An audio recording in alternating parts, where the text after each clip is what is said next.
Okay, it is 1 p.m. on Eastern Time, where I am on the Gulf Coast of Florida, where I just survived a hurricane and my home does not have power yet. I've been without power since Wednesday morning. And here I am. I have wonderful friends near where I live, not quite in Sarasota, who offered me their home for this amazing show today, so I can come and have internet and power and be with you all. And I'm just so grateful to be on the other side of that storm. I'm also really grateful that my own home and area was not damaged badly. However, my heart goes out to all of the people in Florida who did have severe damage. Fort Myers area, and it's just a little bit south of where I live, got just pummeled and terrible destruction happened there. So I invite everyone to send out prayers for the people that have lost their homes and all of their belongings, and a few people, I believe, even lost their lives. So we're praying for all of those people. And today I'm just so grateful to be here, to be present, to be alive, and to be with you. And so my name is Waxela Sananda. I am the founder of Alchemy of Ascension Summit and podcast series. And we partnered with Neil Gar for this Portal to Ascension live stream, as well as Alchemy of Ascension broadcast today. So thank you so much, Neil and Portal to Ascension, for all you do and all the amazing information that you bring the world. And I'm grateful to be a part of it. I am also a co-host on the new Portal to Ascension variety show. And that is a really fun variety show we're doing monthly with lots of amazing speakers and musicians and comedians. And we're just bringing in lots of different wonderful people. So be sure and tune in on that. And we're doing that every month on Portal to Ascension. There have already been 2 of them, so you can go back and look at the previous ones. And today I am going to present to you 4 amazing speakers who I'm so excited to share. They will each be presenting for about 30 minutes. And in speaker order, we're going to have Reverend HoniB, Borden, and followed by Nadi, Hana, followed by Benedicte. And then we'll finish off today with Bridget, Renee, Holliday, and then we'll do a speaker panel for those speakers that are able to stay. They will be joining for a panel and we'll get to do Q&A. So especially for those of you in the Zoom, and I'll occasionally be checking the live stream, put your questions in as we go. And every once in a while, I'll look and see who is asking questions, and I might use some of those questions in the speaker panel at the end of the show. And so I would love to invite all of you to join me on the Alchemy of Ascension Season 6. We are deep into the Summit series, but you can still get in. There is a replay period coming at the end.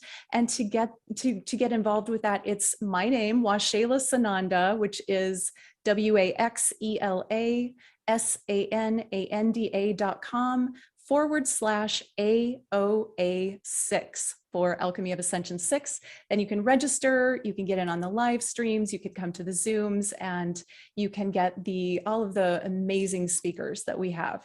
And I have 33 speakers this time, so it's been a huge production, and we're having so much fun. So much powerful information is being shared, all on Ascension. And the theme of this summit is exploring expanded states of consciousness, which all of the speakers have and have done. And so to understand and get introduced to expanded states of consciousness from 33 different perspectives is my intention with the show, is to have people's minds expand, to have your consciousness expand, to have your heart expand, and your ability to hold higher frequencies of light expand, so that you can step into your ascension process wherever you are, in a deeper way, in a more powerful way, in a more open way, and have the support and know that there are so many other people in the world, around the globe, doing this work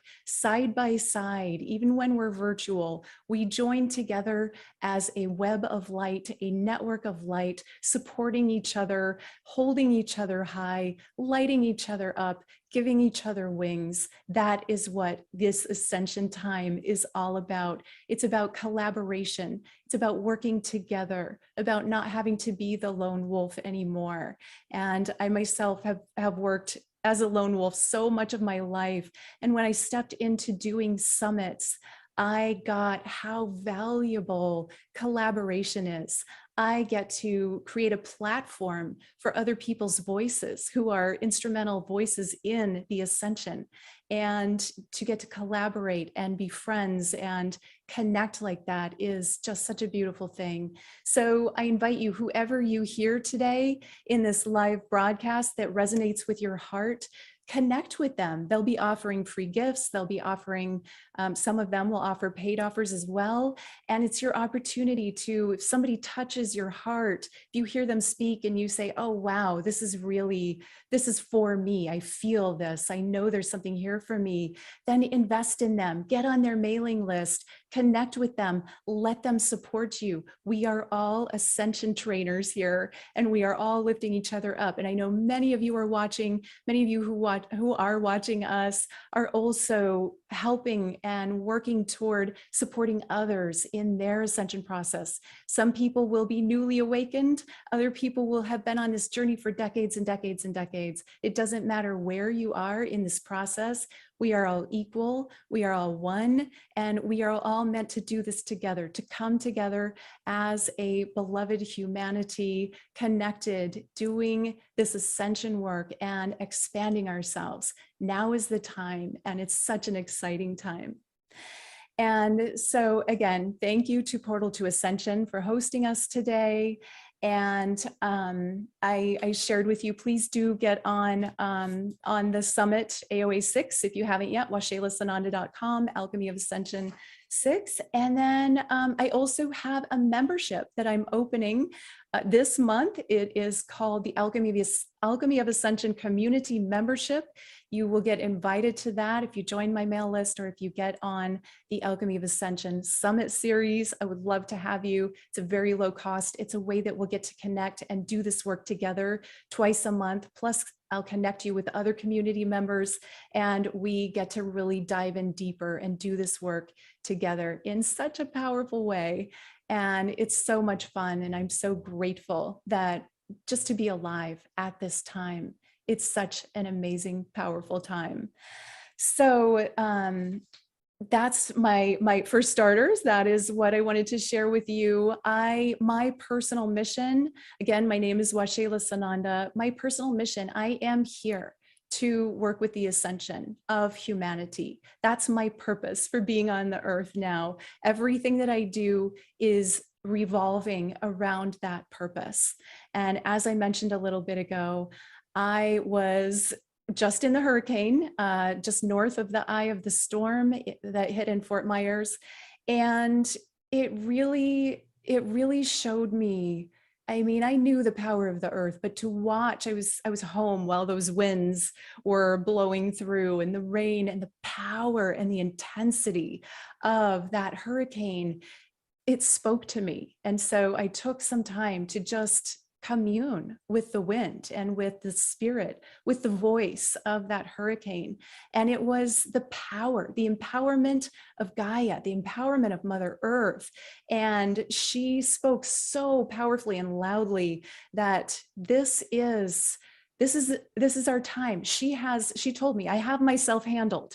You don't have to worry about me as the earth. You take care of humanity. Humanity gets to upgrade through this process and come with me. And again, as Earth speaking, she says, I could wipe out the entire human race if I wanted to. She doesn't want to do that, but I have that handled. I'm empowered. I am so much more powerful than you understand. And we get to feel that when something like a hurricane blows through. And I really felt her power. I felt her empowerment. And it was beautiful. Even in the destruction, the beauty of the power of the earth is incredible. And to feel that and to be uplifted by it and to know, okay, she's got herself handled. We get to get ourselves handled. And so that's what we're up to here at Portal to Ascension, at the Alchemy of Ascension, and every speaker sharing with you today and on the Summit series. That is what we're doing. We are coming together to join together and uplift each other in our ascension journeys. And so now I get to jump in and share with you. This is one of my beloved sisters is going to start our show. Her name is Reverend HoniB, Borden, and she has been recently, she and her beloved Michael moved to the Sarasota area. And wow, what a gift to have such a sacred sister in my hometown area and get together and do ceremony and share our journey together. She's been such an upgrade and a delight, delighted to have her in my life. That's one of her words, to be delighted. And so let me introduce to you Reverend HoniB, and I'll read a little bit from her bio. Reverend HoniB Borden is an ordained esoteric minister consecrated by the first ray of light under direct guidance of Master El Moria of the seven sacred flames to assist humanity to its divinity. She is an ascension alchemist, transmedium, transchanneler, light language speaker, teacher, and activator, and transmitter of living crystalline diamond codes of light, bringing through the pure white diamond ray onto Sophia Gaia through her sound vocal tones. As a galactic shamanista, she delivers her divine earth mission by activating the planetary Christ consciousness grid via Magdalene and Yeshua codes through the Rose Dragon line. And Honey will be speaking today on Sophia Christ Consciousness Light Code Transmission. And I'm so excited. Let me get you pinned here, Honey. Welcome to the show. Go ahead and unmute yourself.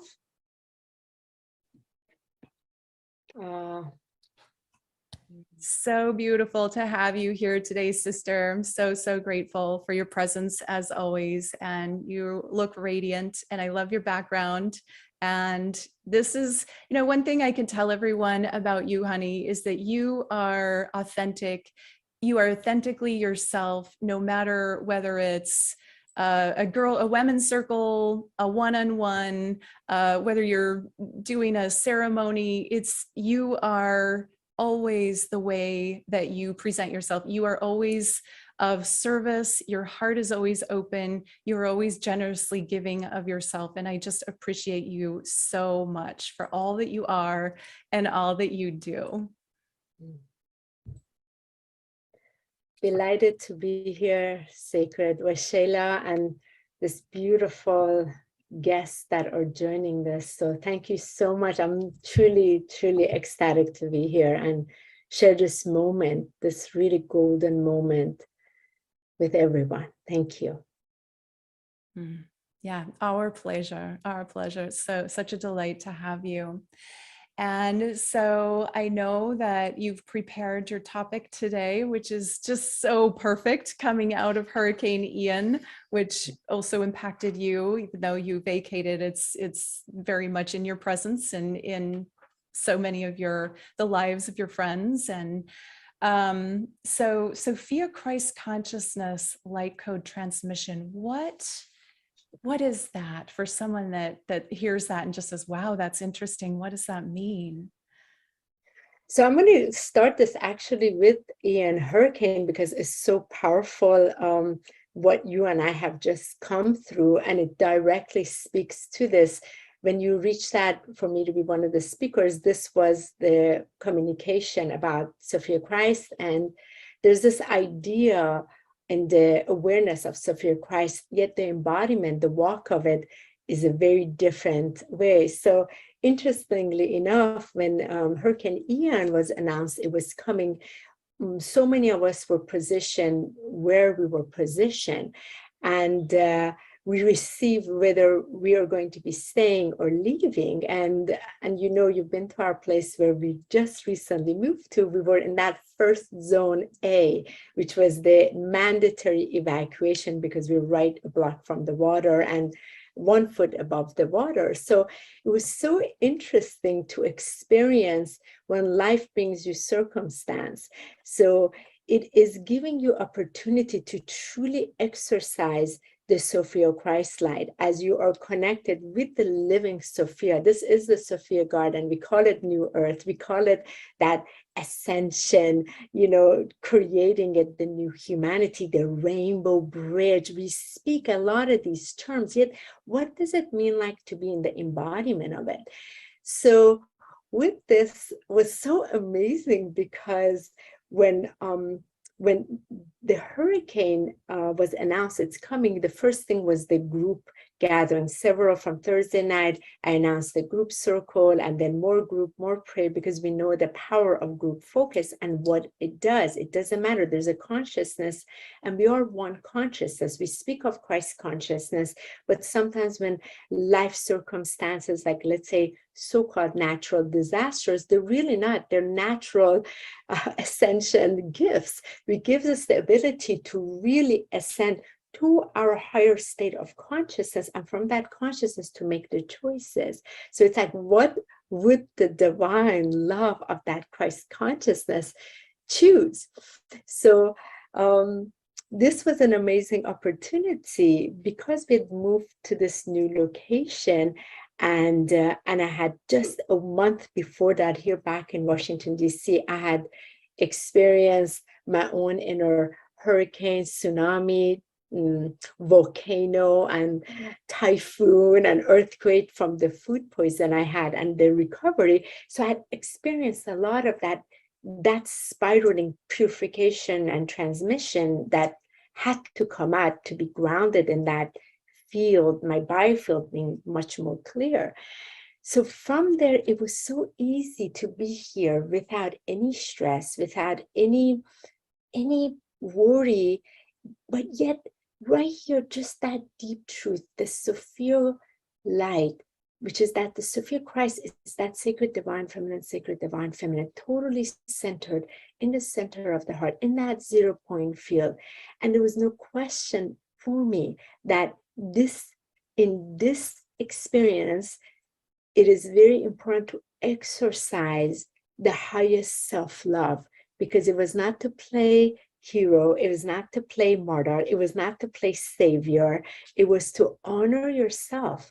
What is right for you? And it took a little convincing for my beloved who's on this call. It's like, listen, this is not the time for us.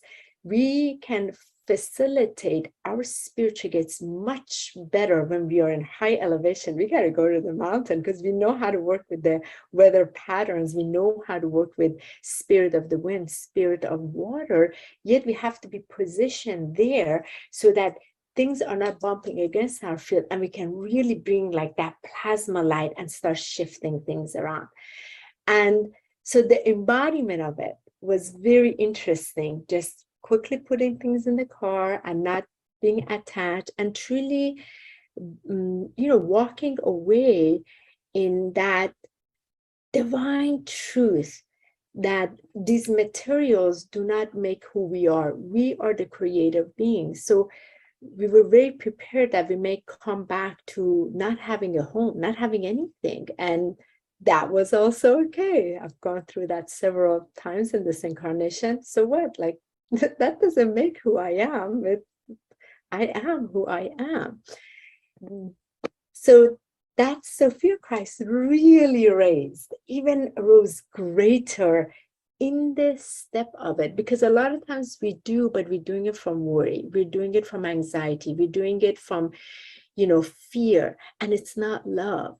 And this action for me and for my beloved, for us and for my children, for my mother, it was really love. And then from that place of divine love, I could facilitate so much more, hold the light and expand the light with this journey of 4 days until we got back, and being on the mountain and being so nourished, being so loved, being so supported, being so blessed, and it's really swimming in the love, the ocean of its love, the ocean, the wind of its love. So you speak of it, but then we speak of it, yet it comes to life circumstances. There is the opportunity to truly exercise it and to see whether we're being bumped around, whether we are being thrown around, or whether we are, if you're in the position wherever we are, how that walk of embodiment is, wherever you're positioned. So Sophia Christ is the perfect divine feminine, divine masculine that is unified as a unified field of light. It's become so unified within the center, the vertical horizontal center, that has become that cross that we talk about, and is creating this diamond frequency. Within it is this dazzling light, which is a diamond pure light, and it radiates in all directions in its flow, and it can only really radiate when you're anchored so deep in your divine masculine and divine feminine, where you're so centered in that truth. And it's that truth that takes the walk, the action, the steps, that is harmonized, that is synchronized, that is really experiencing the blessings of its creator self, so it can pass on the blessings easily, with flow, with no resistance along the way.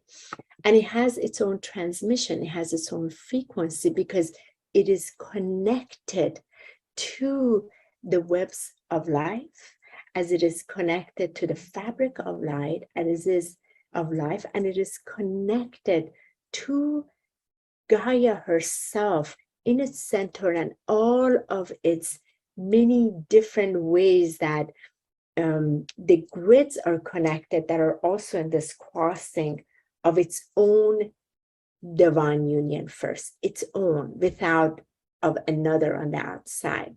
So that's a very long way of answering your question, Waxela.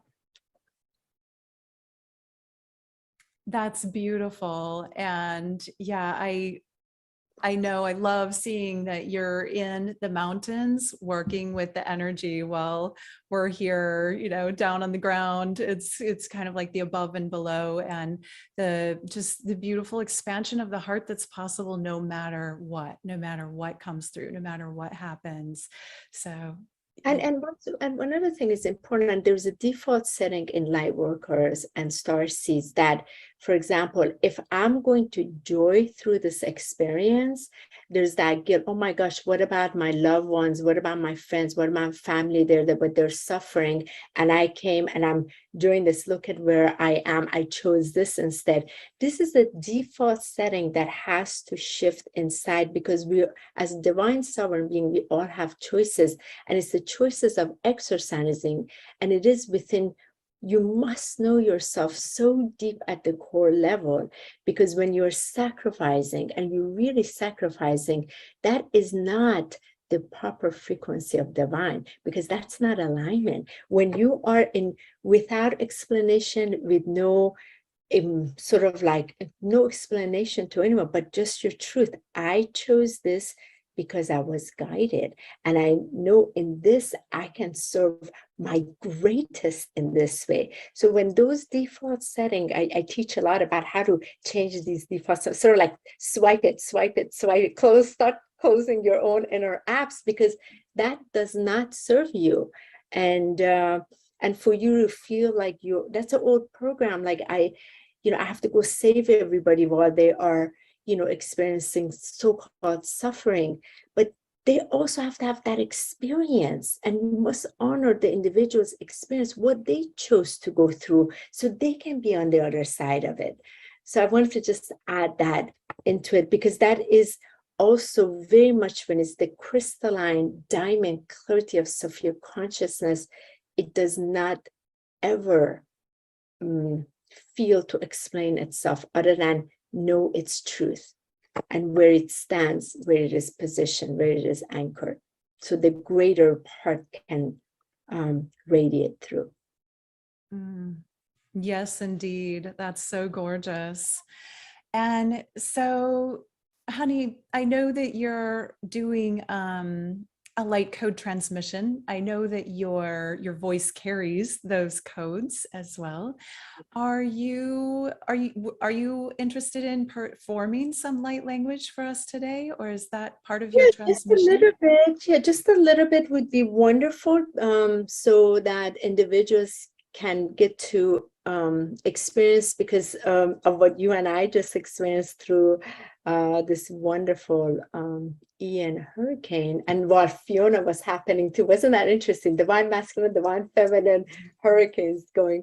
And it is part of a purification and transformation. So I have my soundboard here, and I just felt, let's just bring a little bit of that light coded diamond pure white frequency in here, and let's see the inner Sophia consciousness, the Sophia Christ consciousness, what it wants to radiate for us very briefly. Sometimes it's a minute or 2 or 5 minutes where the sound begins to come in. So all I ask all of you to just, I'm going to take my bracelet off.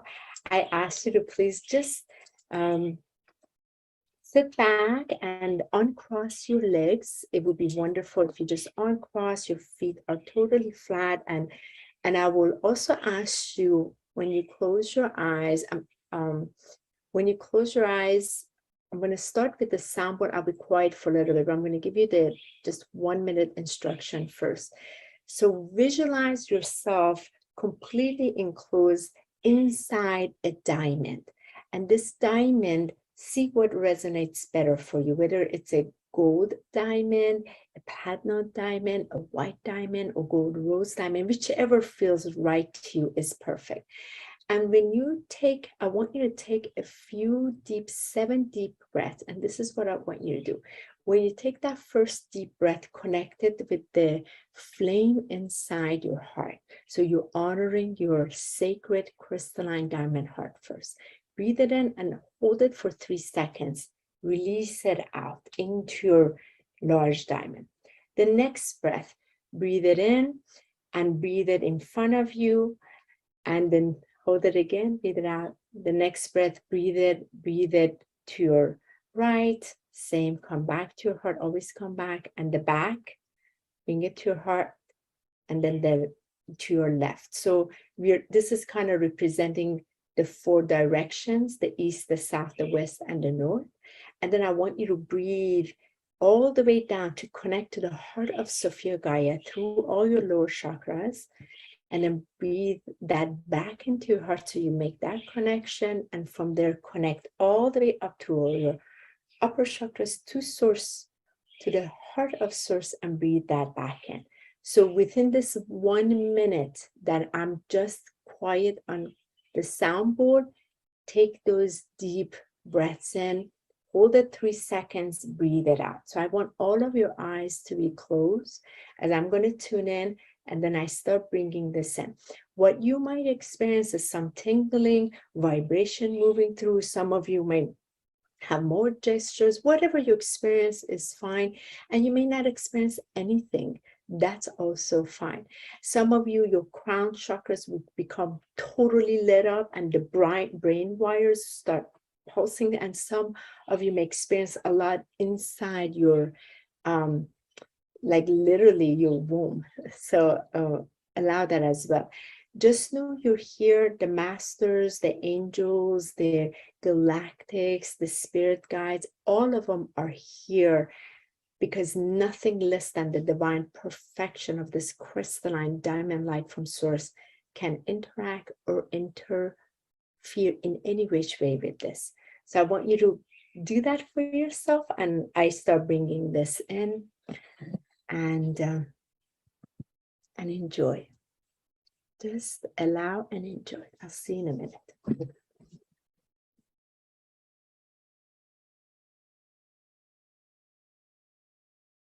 Close your eyes and begin. Your breath. I will be quiet for the first minute.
Mitamua kain tain naruaka iniramutuna hinaraka miahutayati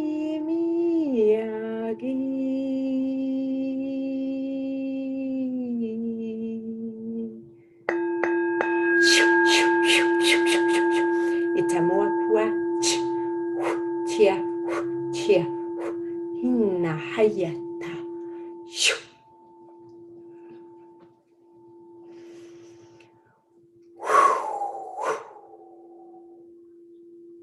1 second.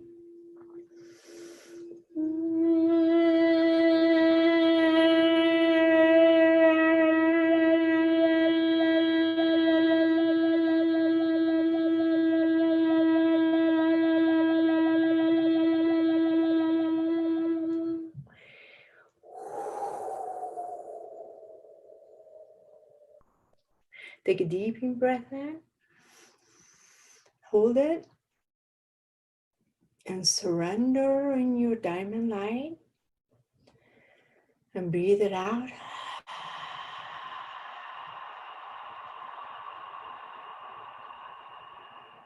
And one more deep breath in, but breathe in the white mist all the way into you and hold that white mist. And breathe out the white mist out.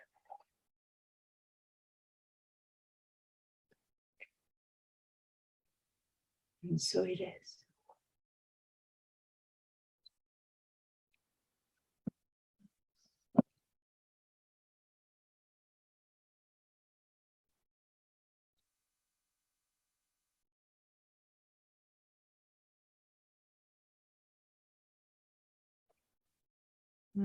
Beautiful. Thank you, Reverend HoniB. I just felt my heart balancing, and it was interesting in your sharing of the language. They felt like familiar voices. Like, oh yeah, I know you.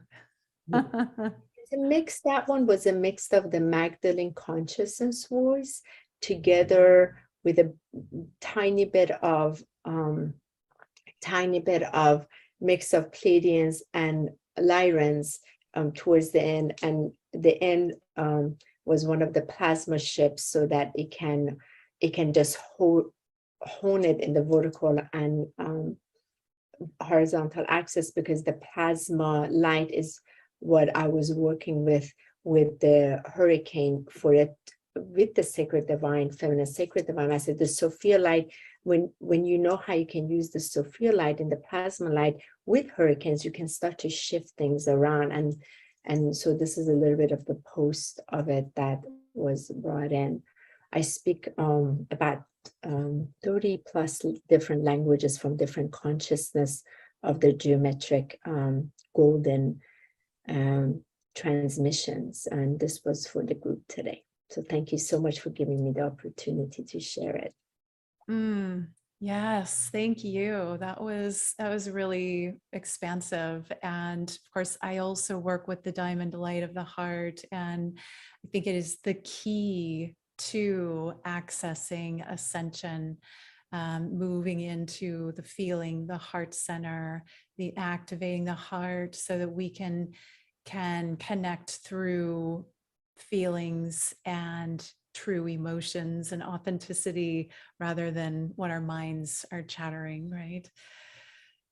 Yeah, very beautiful, very sacred. Thank you so much. And that bowl, gorgeous, emerald. Yeah, this is my, I can't quite see it. It's the sacred divine feminine, sacred divine. It is the Sophia, Sophia. Christ conscious, you can't quite see it here, and it's gold inside. To bring the emerald light really brings it in. So thank you. So wonderful. So beautiful. And so I want to make sure people know about your offerings. You have some wonderful things that you're offering today. The first one is your free gift, which is Master Crystalline Whales, but go ahead. I'm going to let you tell about that. Actually, like, you can't quite see it. This is it's a little bit, I don't know Put how it to right in front of your body, maybe. Let's see. Nope. It's favoring your background. I know, I don't know how to bring it out, but okay. So it's a big painting of, here we go, a little bit, you can catch it, of my master Christ. Well, so this is very important. This took me, so there are times when the frequency is coming in to anchor it into the planet, and I have to create the art, and I go in this place, and I'm in I'm in this altered state of the chant that is coming in, and it has to come in. This was with the Master Christ Light when I was teaching the ancient sacred breath of the Master Whales that comes from the libraries of the Master Whales and from 75,000 years ago. But this was the Christ Light Master Whales because they are part of through the oceans, they're bringing the Christ codes into the planet through the bodies of water and encoding them with the dolphins into the crystalline grids.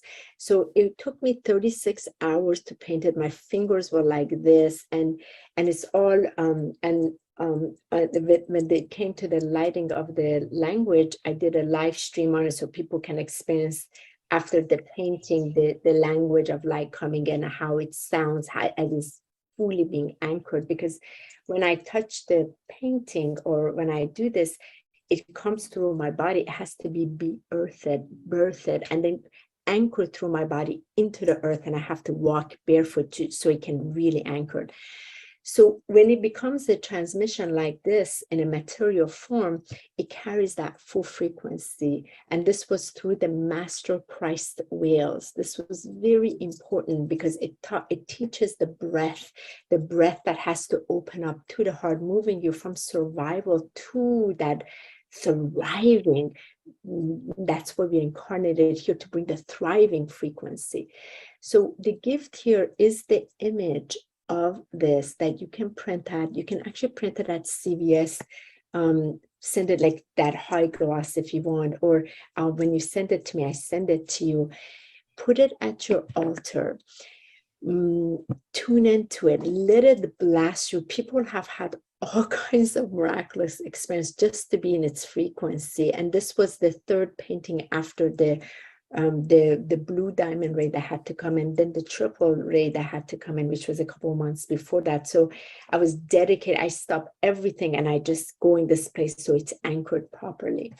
So that's my gift to you. You can also use it for people. I've had people who the loved one was sick, literally put it directly on their body. It's that powerful because it's so encoded with different rays of light. This one is the different blue rays that have different functions that assist in different wirings of the brain and the throat and different parts of your bodies and your different bodies. And it has the gold, it has the Christ light, the platinum light. There's a lot here, and the center of it is pure Christ golden light. And it is truly my honor to share this part that I made it available free for everyone because I don't owe it. I was just the transmission, blessed to experience the frequency, bring it onto the planet. And I usually do that with different things that I'm called, like right now is the candles, what like bringing it in. So, but that's my gift for all of you that are here. And you just email me and I email it to you, right, Waxela? That's how. Yeah. And so for all of the gifts and the offers that are being offered today, you can get them when you register for the summit. And that is WAXELASANANDA, my name.com. /AOA6 for Alchemy of Ascension 6. For the next 3 days, all of the speakers that you see today, their gifts and offers will all be available through the Alchemy of Ascension Summit. So you just need to go to one place and you'll get all of that. And I have the printout, honey, in on my altar, and it's so activating. And I've also seen your original, which is amazing. So that's a wonderful, beautiful free gift that you're offering everyone. And I recommend print it out, put it on your altar, and just enjoy that. Because use it, literally use it Yeah. when you need the assistance. It has a frequency of transmission of that period that actually works for what you need, especially if you need to speak your truth. Allow it to assist you because it will calm your breath. So your breath is centered, then you can speak it. Yeah. And so we just have a few minutes left, and I want to make sure we talk about your special offer as well, which is activating meditation of crystal and diamond bodies for highest divine self-love.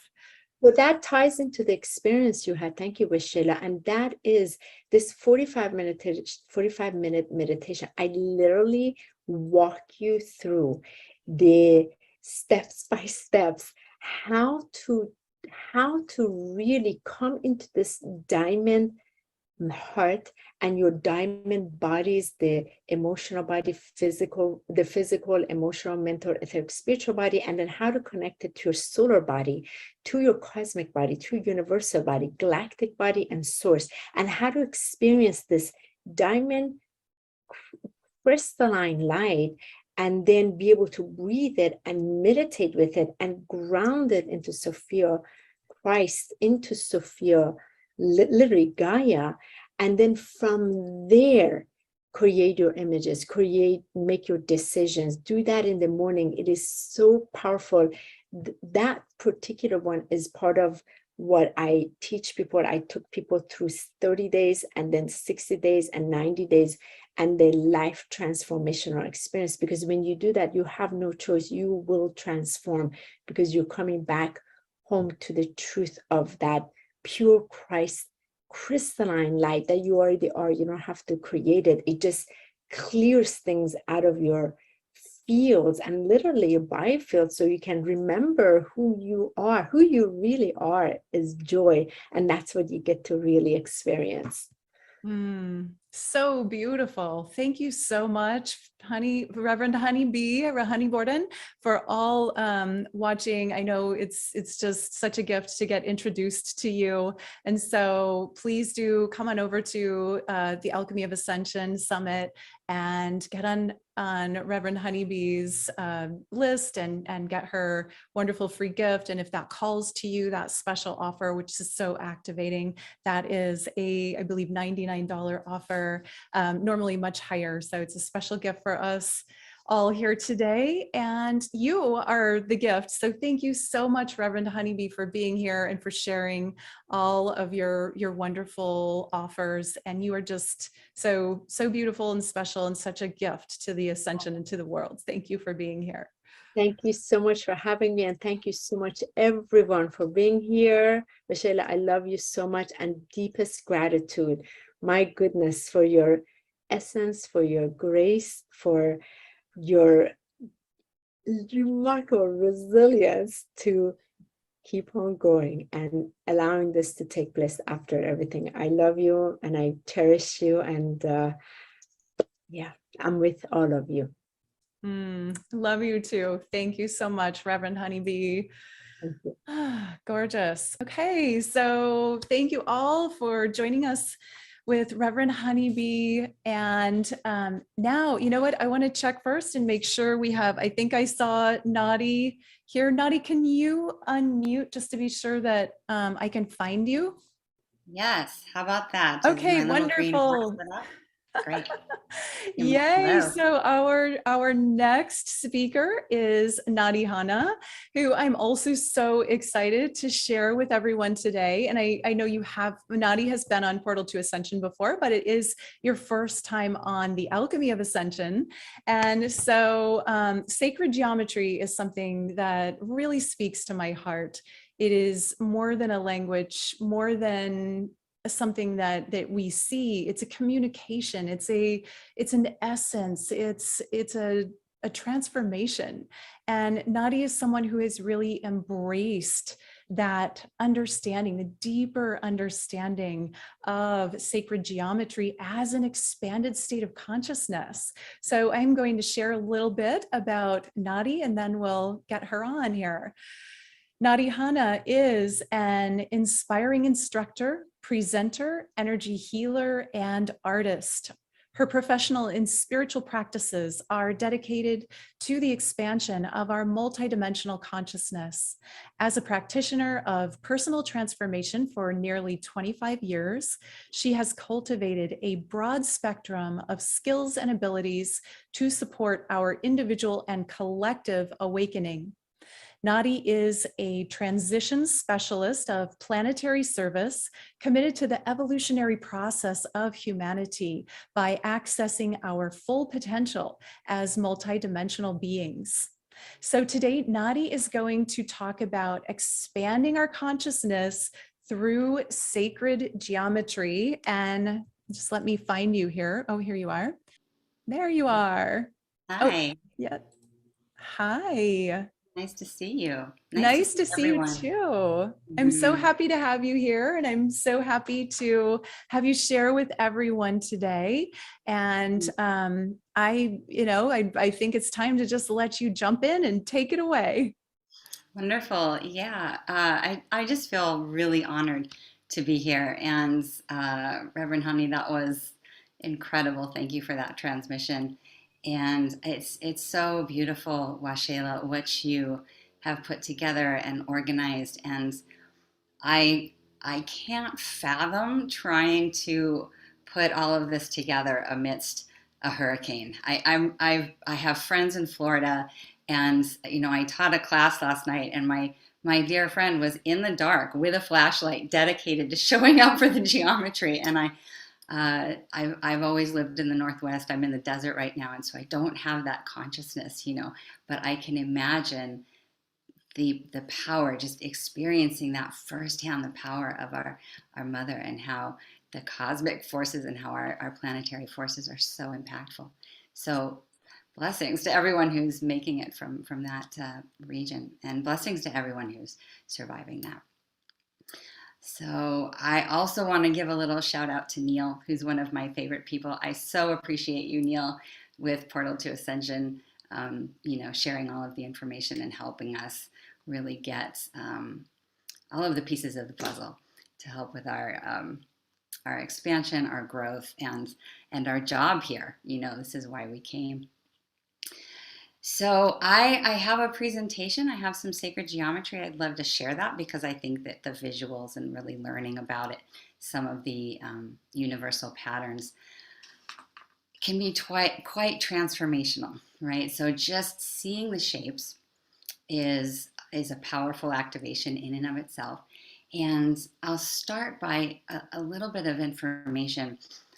One, I know we've got some people that are absolute pros, right? Been working with the geometry, understand the power of it. And then we've also got a lot of beginning, opening, introductory, awakening connections with the geometry, right? It's the kind of thing that calls to us. There's this deep resonance. I think, Waxela, I think you mentioned that. But the resonance with the geometry is because we are the geometry. And there's a way that the harmonics of these perfectly proportioned shapes are resonating with our organic harmonics. And that's one of the, I always get the question, what makes sacred geometry sacred, right? And that's one of the aspects of it, is that we are sacred. We are geometric patterns. And so as we work with the geometry, as we draw it, I'm a huge fan of drawing. I love sharing with people how to draw. As we draw it and work with it, we are aligning our systems with that state of balance that the geometry lives in, right? I'm going to show you in a minute that we are these beautiful fundamental patterns. And so as we're with the geometric patterns, we are aligning our systems and connecting ourselves with our higher guidance. We're opening our channels to receive the information that can help us expand, can help us grow. So it's sacred on the level that we can work with it to expand. That's been my journey. It's part of why I'm passionate about sharing it. We can expand into our full selves, and we can start to connect with the universal aspects of the geometry, right? There's nothing in our reality that doesn't have a geometric pattern. And so tapping into those shapes and those universal patterns helps dissolve the illusion of separation. It helps us to build a sense of interconnectivity and unity consciousness. So really, these shapes are fundamental to shifting our paradigms about how we feel about ourselves, worldviews, getting along with humans. It really can create an expanded, loving state that I have found makes it easier to be here on this planet. So I'd like to get into showing you just some of the basic shapes, giving you an overview about how it all works together. And I think the images really help So I am not able to share my screen yet, Waxela. If you can, I'm not sure how to shift that. Let's Okay, see. you should be able to now if you accept co-host. Okay. Okay. Okay, great. So I'll just jump into the PowerPoint here. And so what we're talking about when I'm mentioning shifting paradigms is we're learning to move beyond what we see in this third dimensional reality. We're shifting into that understanding that everything is energetic, that everything has a pattern that can be felt with our intuition and known with our higher senses, right? We're moving into a non-linear state of consciousness, and we're moving into new realities. And I love this little slide because we can sit there and go, oh, these are some shapes. I'm looking at some geometry, how pretty. But this information and geometry in and of itself can change your reality. It can just blow your mind, right? And that's the idea. We want to open up, we want to create new neural pathways, and these shapes can help guide us into a new understanding of the world we live in. So some of the fundamental shapes, these are things that we're all familiar with. These are patterns that are in nature. These are patterns that are part of our world. And this is a beautiful shape called the phi ratio, and it's this harmonic spiral. And I feel bad for bringing in a hurricane. I have a hurricane into the presentation here, but it's the spiraling patterns that we see everywhere. And part of why I like to do these presentations is because these are all shapes that they're all around us all the time. But the more we bring our consciousness, our conscious awareness to them, the more we are building that connection with the natural world, staying connected to ourselves. And so I'm just going to sort of be highlighting the things that we already know. You know, this isn't new, but bringing our awareness is an activation, right? It's its own activation. And so just reminding how everything has this fundamental spiraling pattern. It's a harmonic ratio that adds and subtracts to itself, and it's the only proportion, is the only equation that only needs two integers, right? I'm going to go to explaining what the phi ratio is in a second, but this harmonic proportion, it has a direct relationship with itself because it's expanding, it's adding on to itself. You're not bringing in any other numbers or equations. It's connected to itself in either an expansive way or a contractive way. And we see it on cosmological scales, and we see it on small scales on our planet, and we see it in ourselves. The phi ratio is the structure of our DNA, right? So it's as above, so below, as the universe, so the soul, right? This is all connected, showing the larger scale and the quantum scale, right? So this ratio, it takes a minute to get used to. I'm going to talk about the numbers, but there's the golden spiral, this flowing, we would say divine feminine or right-brained aspect of the shape. And then there's this structured, more linear left-brained partner to the flow, right? So this shape represents the aspects of the divine feminine, the divine masculine. It's this perfect harmony and that brings us together.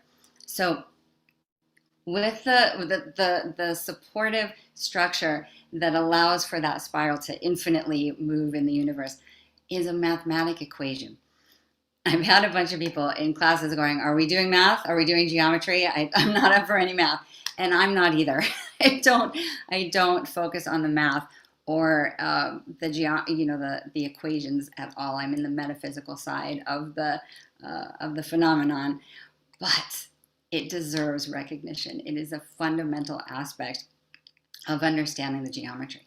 Simply to know that this equation is fundamental and basic in a way. Here's what I mean. It's adding on itself. It's, if you notice the pattern, it's 1 and 2 is 3, 2 and 3 is 5. It's this pattern of the two previous integers adding to each other to create the third. So you've got this example of 3 and 5 is 8, 5 and 8 is 13, on and on and on, infinitely. And here's the thing, this is such a cool thing. We are that ratio.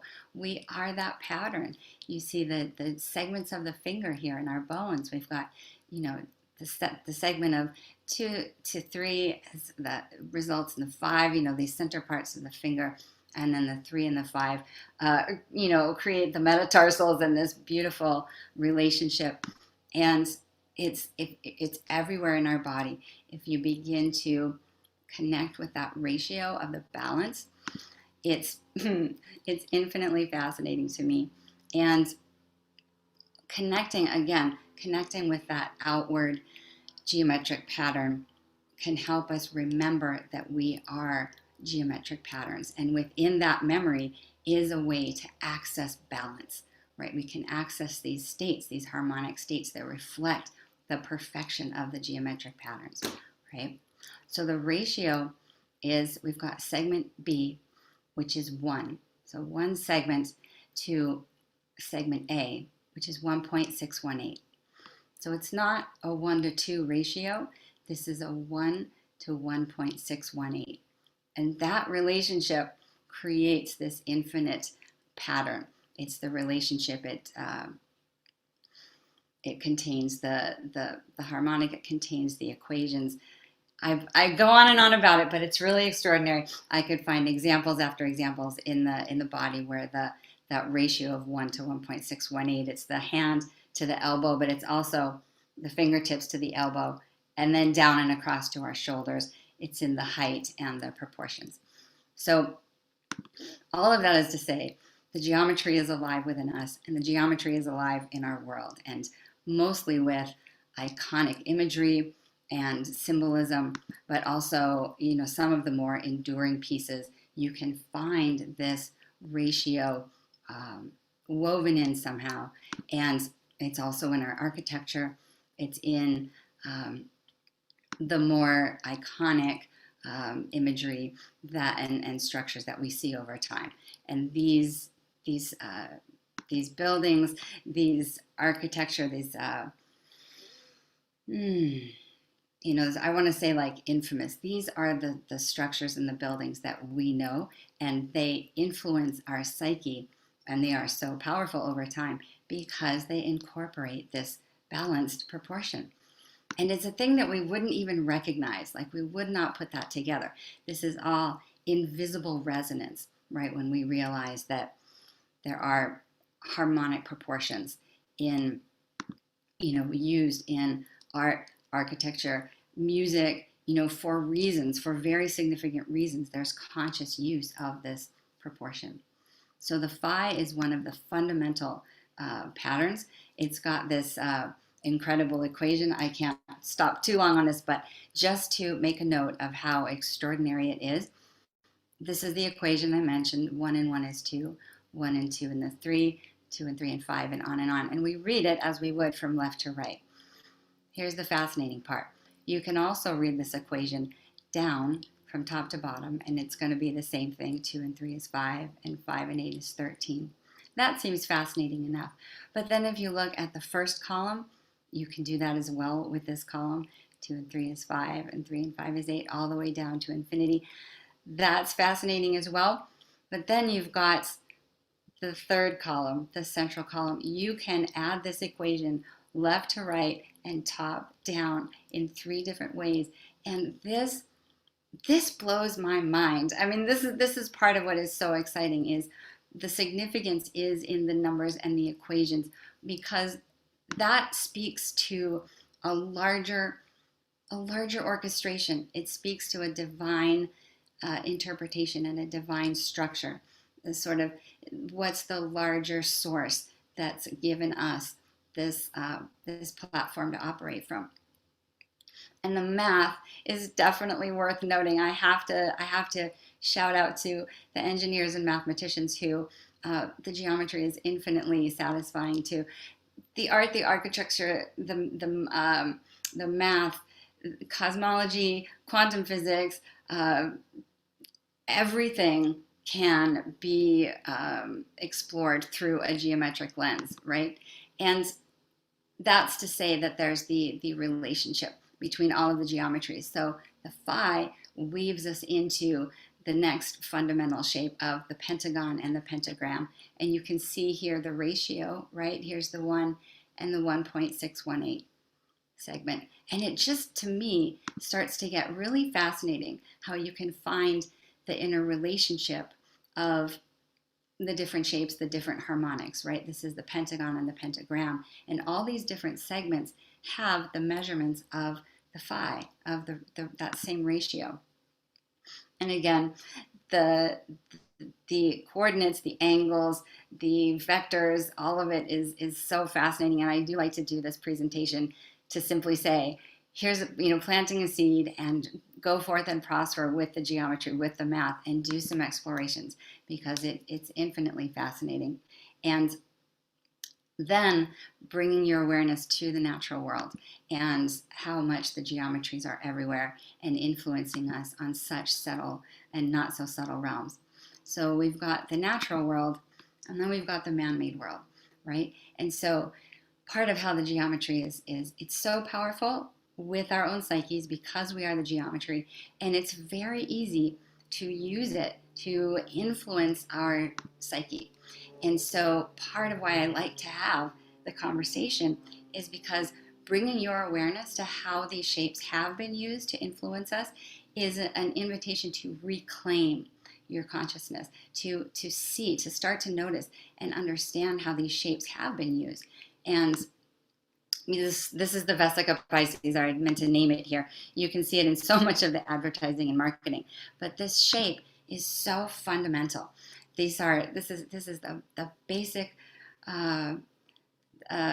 building blocks of union of our psyche, of male-female consciousness coming together to birth new realities, new potentials.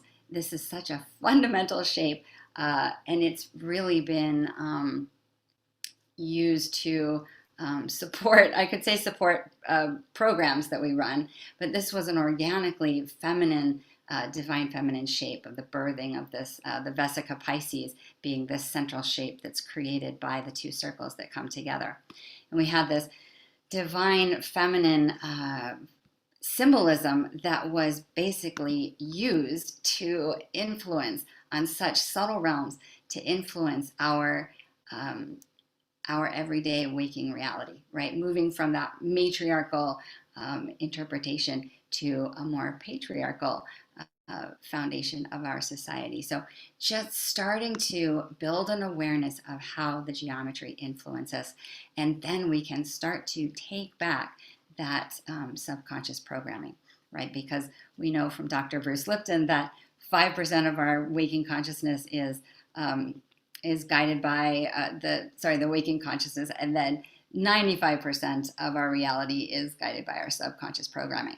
And so the geometry speaks to the subconscious programming, and by working with it, you're actually bringing more into your conscious reality.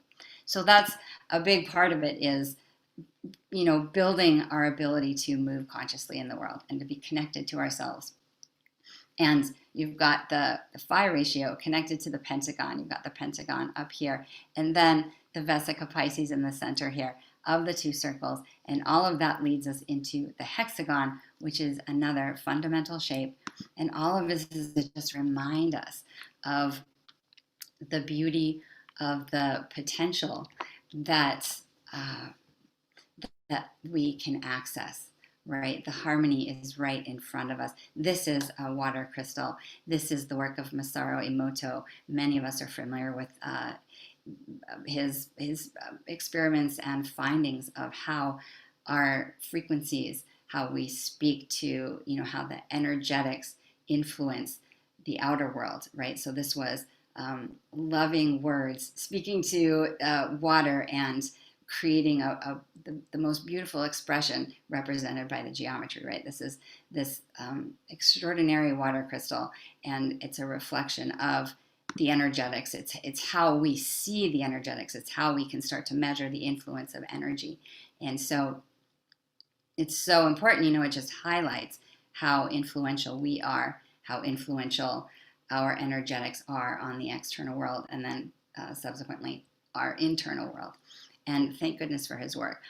And so we've got all of these examples of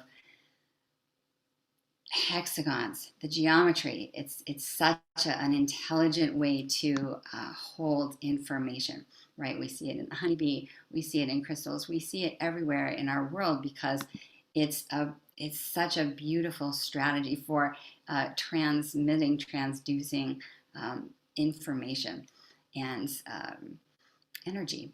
So again, this is about bringing awareness to the natural world, and then that hexagonal pattern is part of the foundation of the seed of life, right? You have a six-sided shape, and part of the reason we call it the seed of life and then the flower of life is that this shape contains all other shapes. These simple 7 circles contain the fundamental building blocks for all of our reality. It's got the phi ratio, it's got the pentagon, the pentagram, it's got polygons, it's got all of the images, and then it combines them in a way that helps us access the, helps us access the harmonics.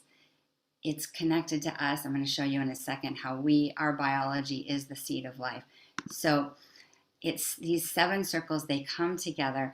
I love to share how to draw the geometry with everyone, and it's basically about bringing 7 circles together and then building on that to create the flower of life, right? So there's this interrelationship with simple circles, with the void, right, building on itself, and then building on itself and making its presence known on a universal scale, but for us on a planetary scale, right? This is the other thing that makes it sacred for us, is that the shape, the patterns are everywhere. They are found in sacred sites. They are intrinsically woven into places that relate to our highest wisdom traditions, our highest and most revered cultural symbolism, right? So starting to look around, seeing the flower of life, seeing the seed of life, seeing how it's used and why it would be used for some of the more sacred sites. If you think about, one second on that, if you think about Judaism and the star tetrahedron, right, which is also our Merkaba, this beautiful geometry that is so fundamental to our structure. We've got this, finding this pattern externally everywhere, culturally, representing universal intelligence in a way, like, where did this geometry come from? How did we get these patterns that are everywhere, suggesting that there is a larger intelligence, there is a larger design, because our bodies are also part of that larger design, right? Here's the seed of life replicating the very first moments of conception and the bifurcation of the cells to go on and create the seed of life and the flower of life. And really all of this is to remind us that we are the geometry, and the geometry is everywhere, which is part of the sacred aspect. It brings us all together. It harmonizes our own systems. And so by working with it, we can really tap into that global level, that universal level, connecting with the reality that everything has a geometric pattern. And so I like to talk about the geometry. I like to help us remember. All of this is really a school of remembering, in terms of like all of these different modalities and different teachings that we're learning. And so, well, what I would love to do is, that's kind of my snapshot about the geometry. Could we have a little back and forth and just have some curiosities arise from that. Is that possible? More Yeah. real-time dialogue? Because I know you're a big fan, and we've talked about combining breath work and geometry, and there's so many ways that different disciplines can come together, and combine the strengths that are in the geometry as well as in the modality that they work with. So I'm Yeah. just wondering, do you have, I know the geometry you're such a big fan. Was there a way that you were turned on to it, or can you speak a little bit about your relationship with it? Yeah, absolutely. I love how you're turning the tables and interviewing me now. That's that's so fun. So I have honestly, I can't remember when I first started really like interacting with sacred geometry. It's not like I can remember. I know that in my memory, I've always been attracted to it. Many years ago, it's as if it started communicating with me and interacting with me on a more personal level. And so for anyone that's like, what do you mean geometry communicating with you? I invite you to just kind of open up to, just like HoniB did the light language and some vocal frequencies.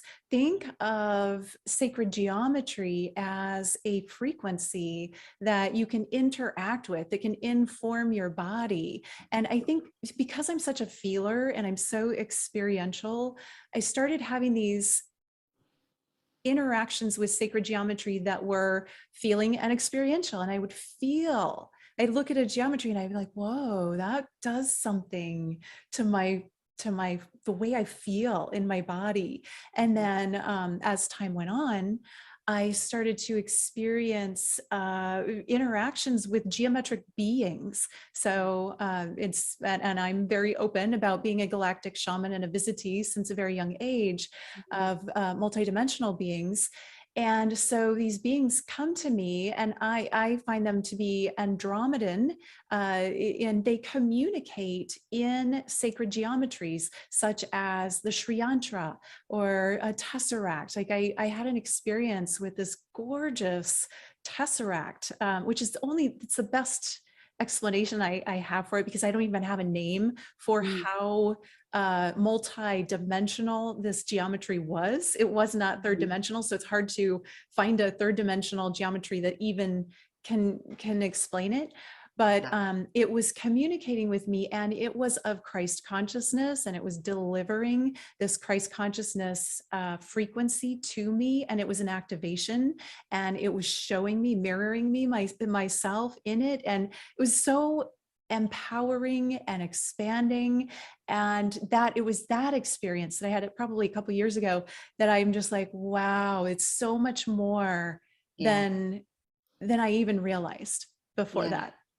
Yeah, and I wanted to, thank you. I wanted to just have a moment of connection, because for me, slides are their own, a presentation is its own experience. But the relational piece of like, what has it done for you?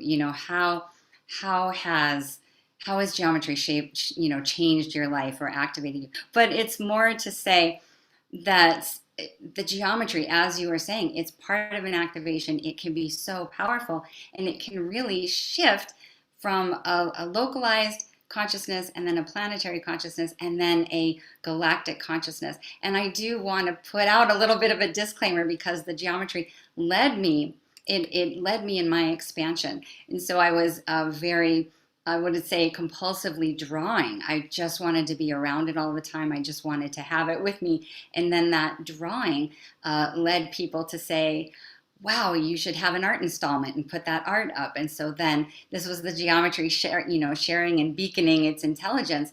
And then I just ended up talking about it. People wanted to learn about it. And so then that led to teaching and this level of expansion that I was a therapist in the mental health world, and I knew nothing of sacred geometry or galactic consciousness or channeling or any of these things. And so I left that world and I moved into a world of, infinite potential, because I had no structure or no identity. and the geometry guided me. It created a structure for my recalibration and for my restructuring, so to speak. I am so grateful to it, because as I drew it and talked about it and taught it, it really guided my evolution. It was the driving force. And so what I want to speak to is that if you're called to it, as Waxela was saying, if it speaks to you, if you're feeling that pull, know that it will lead to your expansion. Know that it will encourage very subtly, very quietly, you connecting with the higher you that has this grand plan for why you came here. And so never thought I would be teaching, never thought I would be presenting, and never thought that I would be regularly interacting with advanced civilizations and going to see and visit my off-planet aspects who are working on interplanetary and federations that are navigating galactic stability and diplomacy with different kinds of races, and rebalancing and harmonizing the earth in her healing process. And also humanity. I think you said at the beginning, Waxela, the earth and the message for you is that the planet will be fine, right? She's been beat up by us, but it's really like humanity. A lot of the geometry is this gift to humanity where we need to come back in balance, and then the relationship with the natural world will heal itself organically. So the geometry can expand you into ways that you never saw coming. It's simply part of a tool of activation. And so thank you, because I knew that there were some things that I wanted to speak to in terms of how powerful it can be when we start to work with these universal patterns, how amazing it can be to open to new levels of consciousness. And I'll say it gently, but there's not, the geometry can make the process gentle, but your entire world can restructure, right? When you start to use these patterns, you're also signaling to advanced civilizations, to your higher self. You're signaling that you are ready for more. And in particular, the Arcturians talk about how if you're working with geometry, if you're working with crop circles, which it's a natural relationship because many of the genuine circles are related to geometric patterns, you are saying, I'm ready. I want my telepathy to grow. I want my psychic abilities to come online. I know that I'm more, and I know that I'm a multidimensional being, and I know that these are steps I can take to access those capacities. So thanks. I knew I needed a little a nudge into the expanded states. So there's the basics of learning like what this means. I've been presenting for a long time, and a lot of times we can't move towards the more esoteric realms without really understanding that this is a basic physical structural reality, based in shapes, and then that takes us to an understanding of the universality of the sacred geometry. So, yes. Yeah. Beautiful presentation, Nadi. Thank you. And I like that piece that you said that we are the geometry. Mm-hmm. I think when you start to work with it and really get that we are made up of these geometrical patterns, not just our physicality, but the patterns that inform our bodies and create who we are as mind, body, spirit, complex beings and multidimensional beings. And then you start to work with them. It really is endless. And we have a lot of fun talking about this. And just for a little heads up for the future, Nadi and I are planning to do a course together on sacred geometry coming up. So stay tuned for that. If you're on my list, waxelasananda.com, you will find you'll find updates for that. But before you go, I want to make sure everyone knows you have an amazing sacred geometry drawing course. And I haven't taken the whole thing, but I have looked at it, and it is extensive and it's so cool. And I look forward to doing it. And as a free gift, you're offering that first, let's see, how many modules? It's I believe four modules, and you're offering the first module free. And then you're offering a really special deal on the rest of the course. So go ahead and tell us about that. Oh, thank you. So I have an 8-module course which online you can take, and it covers a lot of the shapes that Waxela also mentioned. It shows, it guides how to draw the tesseract, how to draw heptagons, septagons, and many of the polygons that are the basis of mystery schools. And it goes further into accessing those esoteric metaphysical aspects of the geometries. And there's the platonic solids and the dodecahedrons and the Metatron's cube, and it's just infinitely fascinating to me. So I wanted to open it up to everyone and share that first class. There's two parts to every class. One is an informational bit, kind of like what we did today. And then there's a second aspect, which is drawing guidance. And the courses come with PDFs, sequence steps, so that you can go on and keep drawing is the encouragement, because actually drawing it is really an important part of activating yourself. There's a relational experience that activates the energetics that the geometry carries, which is why I put the course together. So the free offering is the first module, and then, which is the seed of life, and then I believe it's Metatron's cube, and then the dodecahedron, and then the seed of life. So it's those four first modules, and then there's the other four if you want to keep going.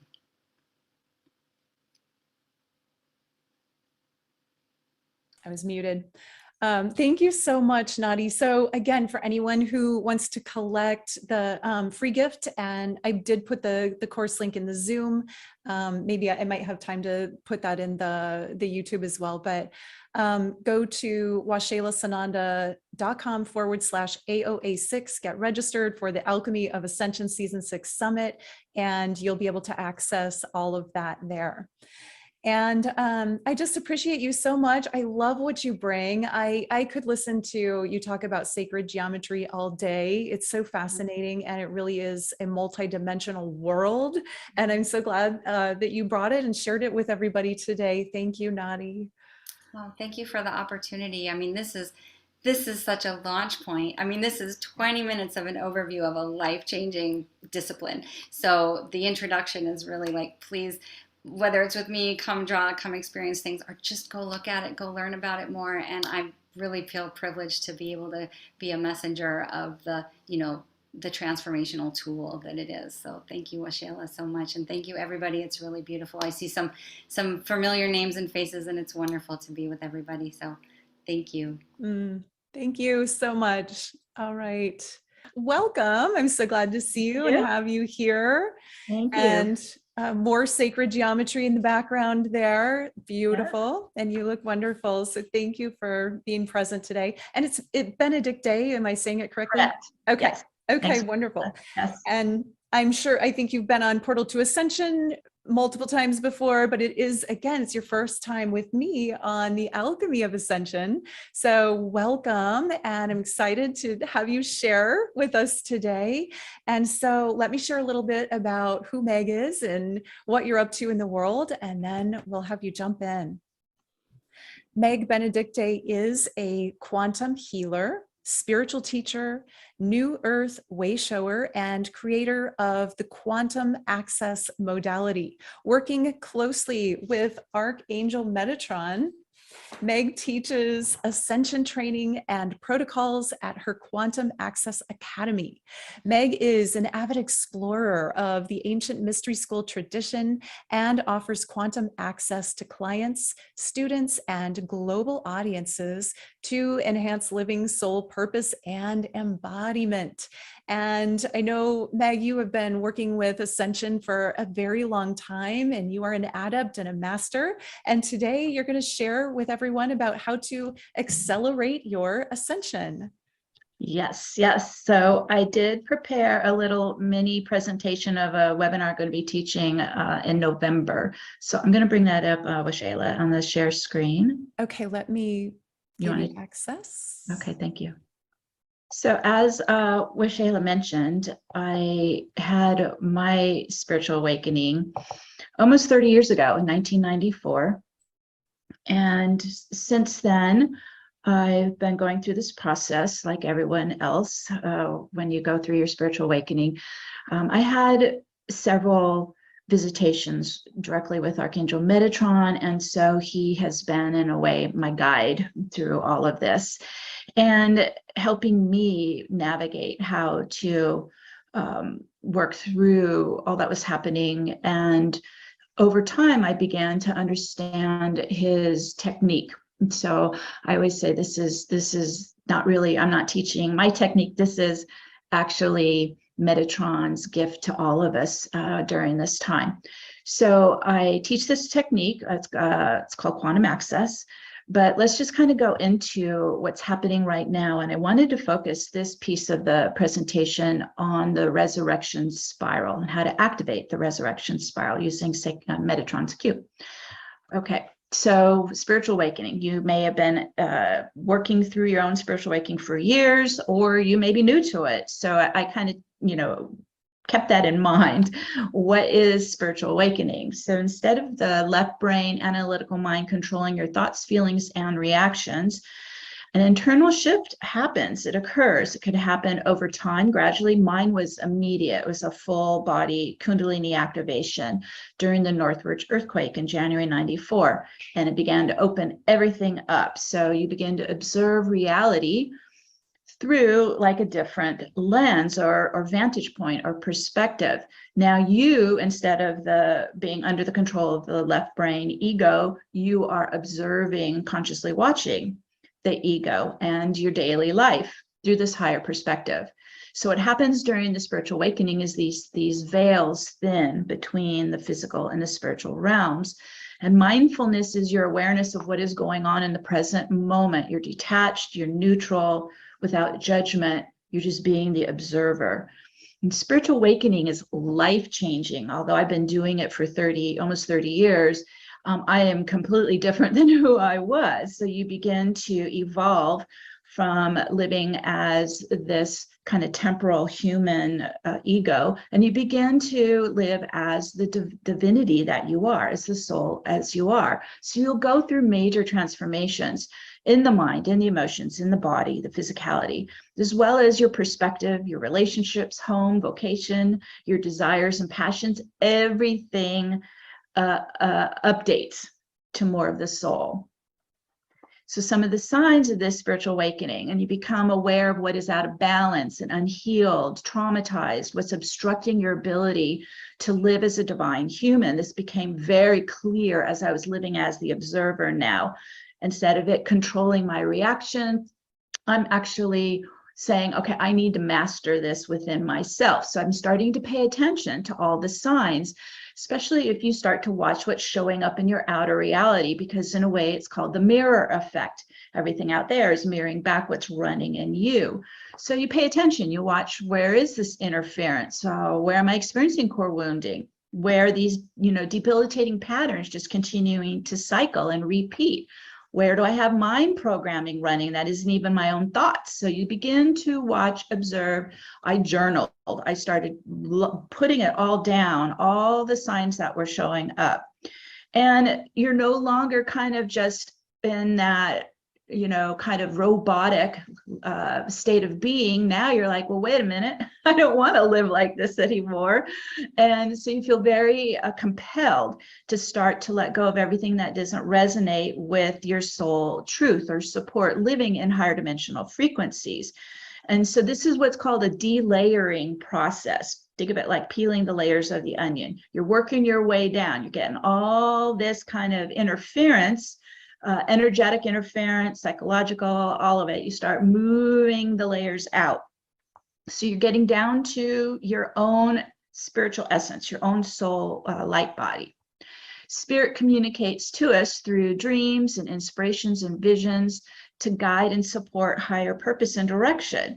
Well, when we're locked in all these layers, we can't even connect or hear or sense or see spirit. So as you're increasing your energy frequency higher and higher, the magnetic buffers that are in your field, time density that's locking you in, and the energetic veils, they all gradually dissolve. And it enables deeper soul connection, more energy transmissions, intuitive receptivity, opening up your receptivity, be able to receive what the universe is sending you, and more psychic ability. So why is all this happening? Why are we even having spiritual awakening in the first place? So I always go bigger picture and work my way down to the details. So the bigger picture, we're currently in a global system reset. We're moving out of a top-down, think of it kind of like a triangle, pyramidal, hierarchical, patriarchal power system, to this new earth circular collaborative operating system. These are very different systems. So that's why everything is in flux and in chaos and in transition. That not only are we, but the whole world is. And spiritual awakening is a step-by-step process of upliftment into a higher dimensional access and soul embodiment. So as we're going through this shift and this global reset, we're also going through our own personal spiritual awakening as well. So all souls who are incarnating on Gaia at this time have this incredible opportunity to actively ascend into quantum consciousness.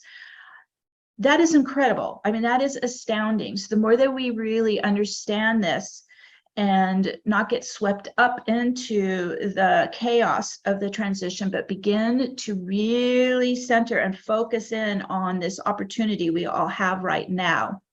So during the global resets, we're also receiving incoming plasma galactic light. This is pouring in. If you watch the Schumann resonance, you watch the solar flare activity, we are receiving plasma galactic light that's activating the dormant DNA. This has all been designed in you before you even incarnated, your own soul light body, your own soul DNA, your own soul operating system. It's all there waiting for this global reset, waiting for the incoming activating light frequencies and your spiritual awakening. You start putting that all together.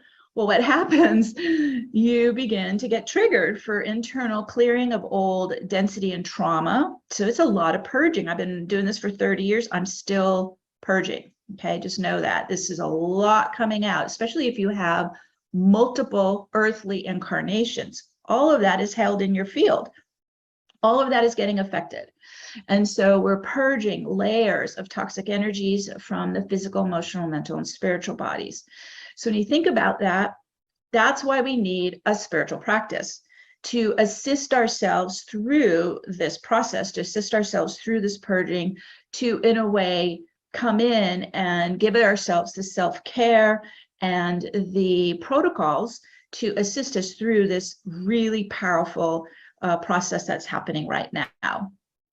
So it does require some kind of involvement. This is not a passive process at all. This is for those who are not doing any kind of spiritual practice. That intensity can only just make you feel worse. So it's stepping in and understanding from the bigger picture what's happening and starting to work with your own energetics, work with your own spiritual connection. So during this global reset, spiritual protocols are essential to maintaining your inner equilibrium. This is probably why you're drawn to investigate this and learn more about it. Follow what you resonate with, right? Your spiritual practice should not be an escape from life's challenges. It is not bypassing. Your spiritual practice is to support you through this shift, through this global reset. It should be a deeper exploration of your inner transformation and soul connection. Think of it as time, 3D time density disconnected us from soul. We're using the protocols to reconnect to soul. That's what the whole spiritual awakening is about. So you need some type of grounding. I do it every morning. I get up, ground to the crystalline grids of our new earth timeline. So using whatever is your grounding process, I go out in nature at least 4 or 5 times a week. And depending on the schedule and weather, getting into the 0 point field of nature, getting your feet onto earth.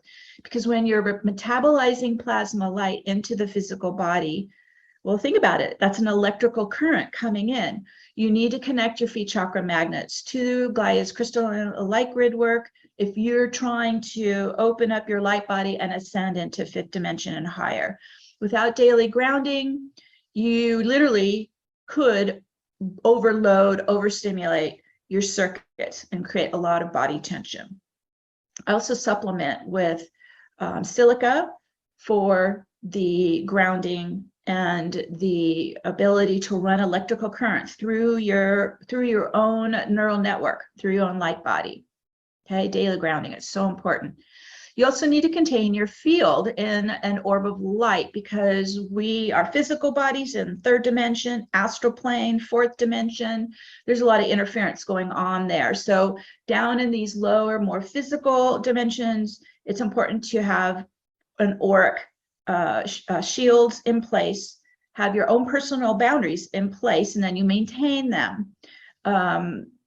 As we go up into 5D and higher, we're not as disturbed by astral interference, and so we don't have to be so contained or in our own private space. This was a bit of a conundrum for my mind when I first started working with my field. Lower dimensions, physical realm, astral plane, get yourself in an orb of light. So when I ground onto the crystal grid, I just always visualize and command the orb of light around me. The other thing too that I've noticed when I first started working with my own field was my aura was pretty, it was like Swiss cheese, you know, it was pretty damaged. And so we want to start to heal, mend, seal a strong, powerful auric field and not be leaking out or enmeshing with others and also allowing violation. So I mentioned Metatron's cube is the gift that never stops giving.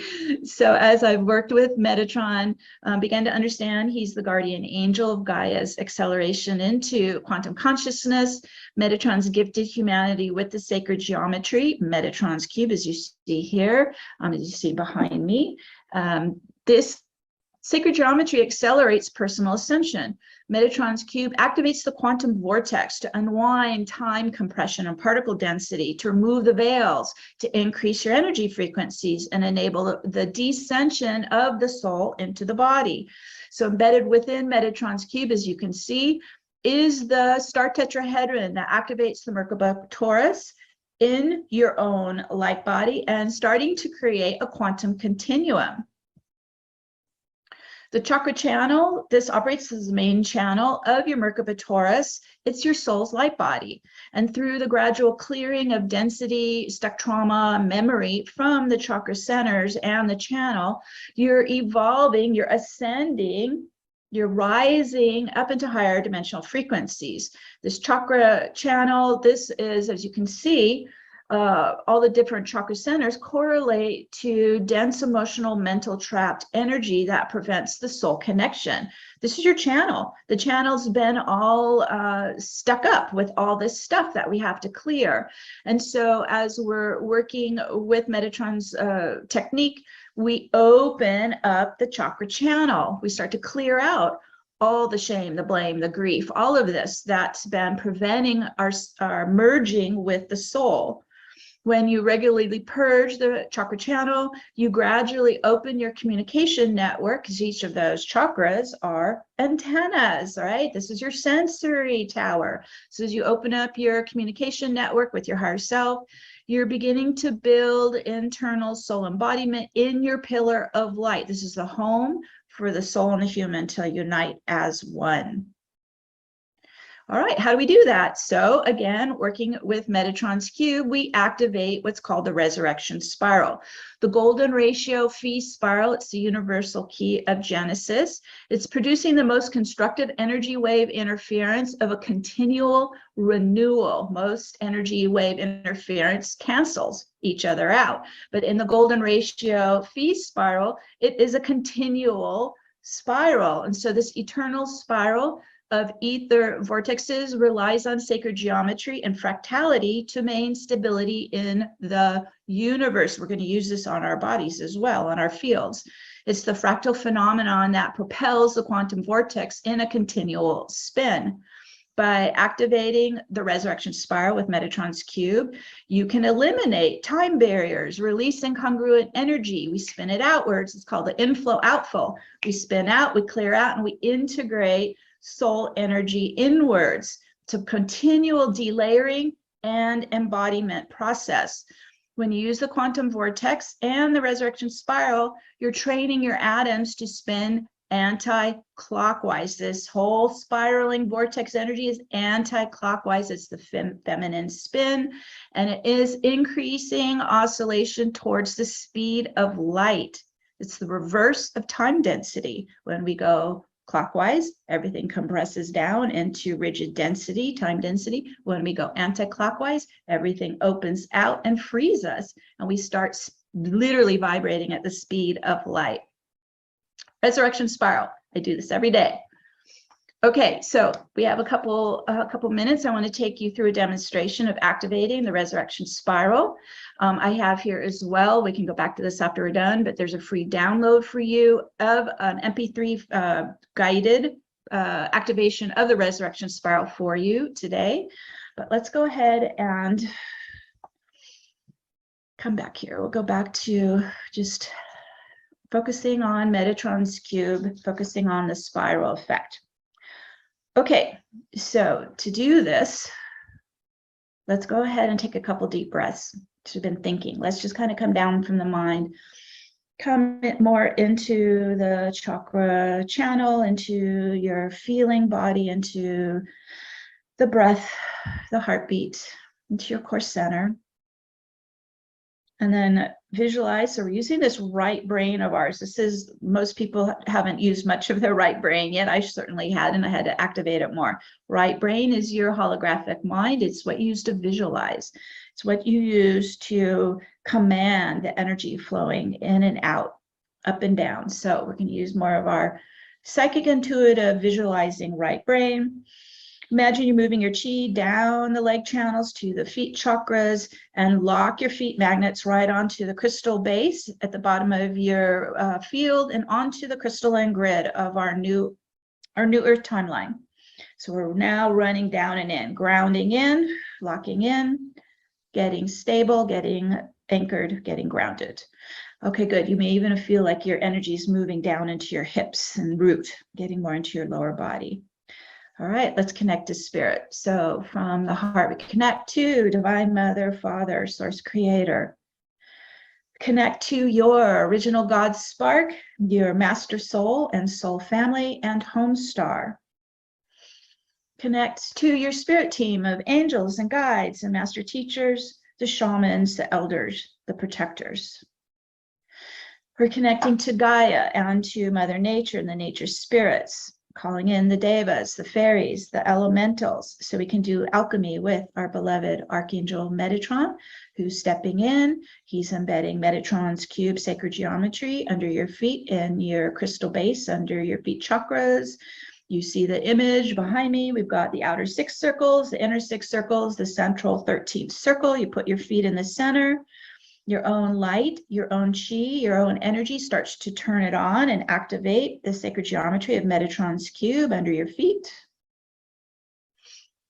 I use the breath to move the energy. You can start to begin to move the chi up and down and in and out. And those 12 circles of light start to rise up as pillars of light around your body and aura.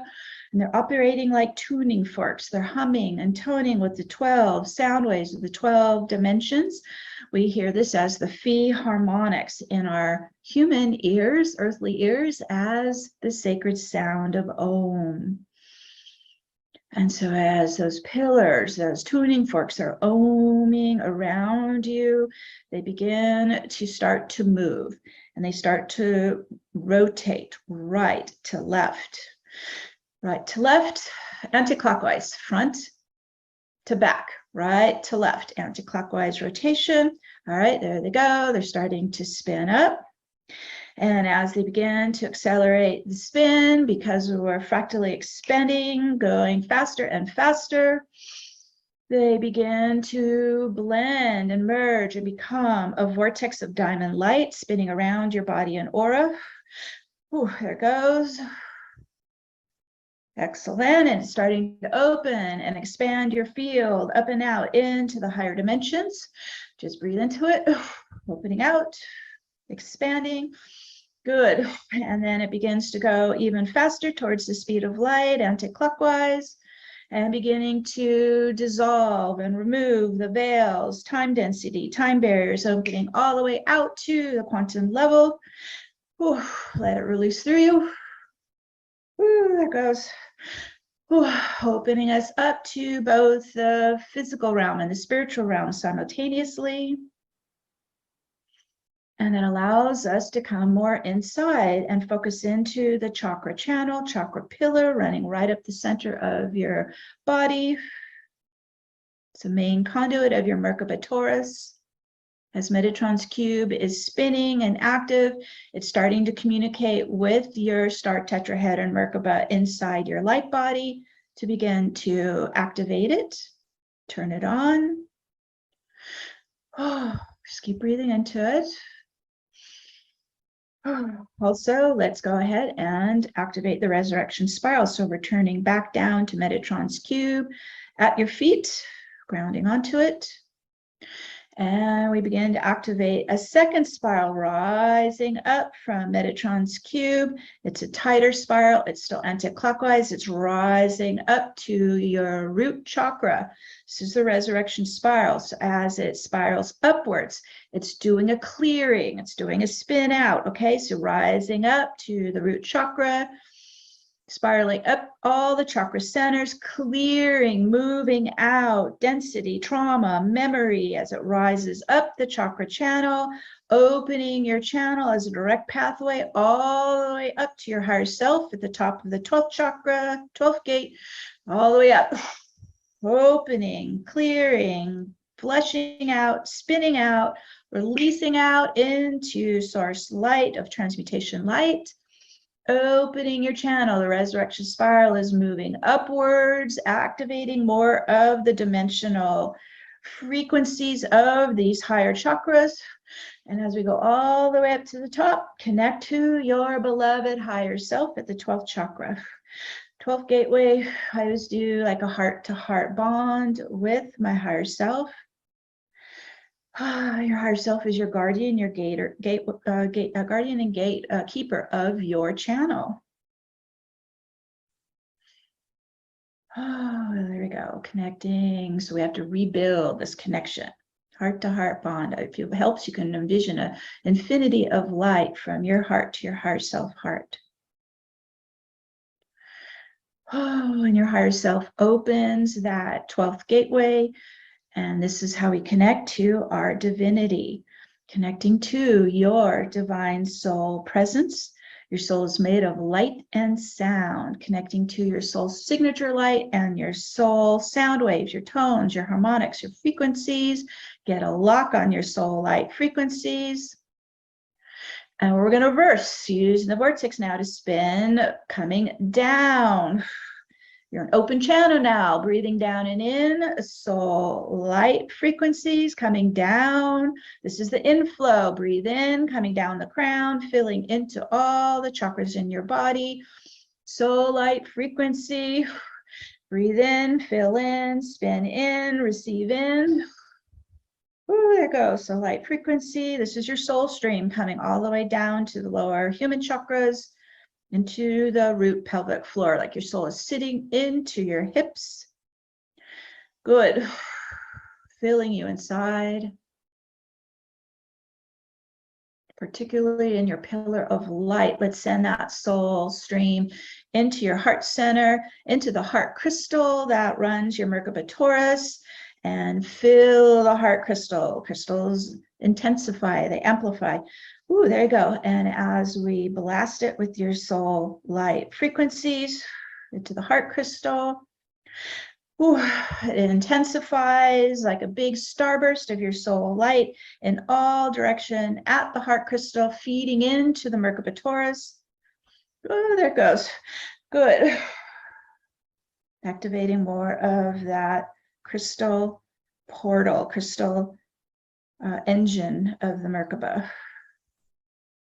And as this is all lighting up, intensifying, activating, continue to flow down all the way down to your feet chakras. Oh, and your feet chakras are magnets locking all the activations to maintain and continue within you. This is where we're activating more of that quantum continuum. There we go.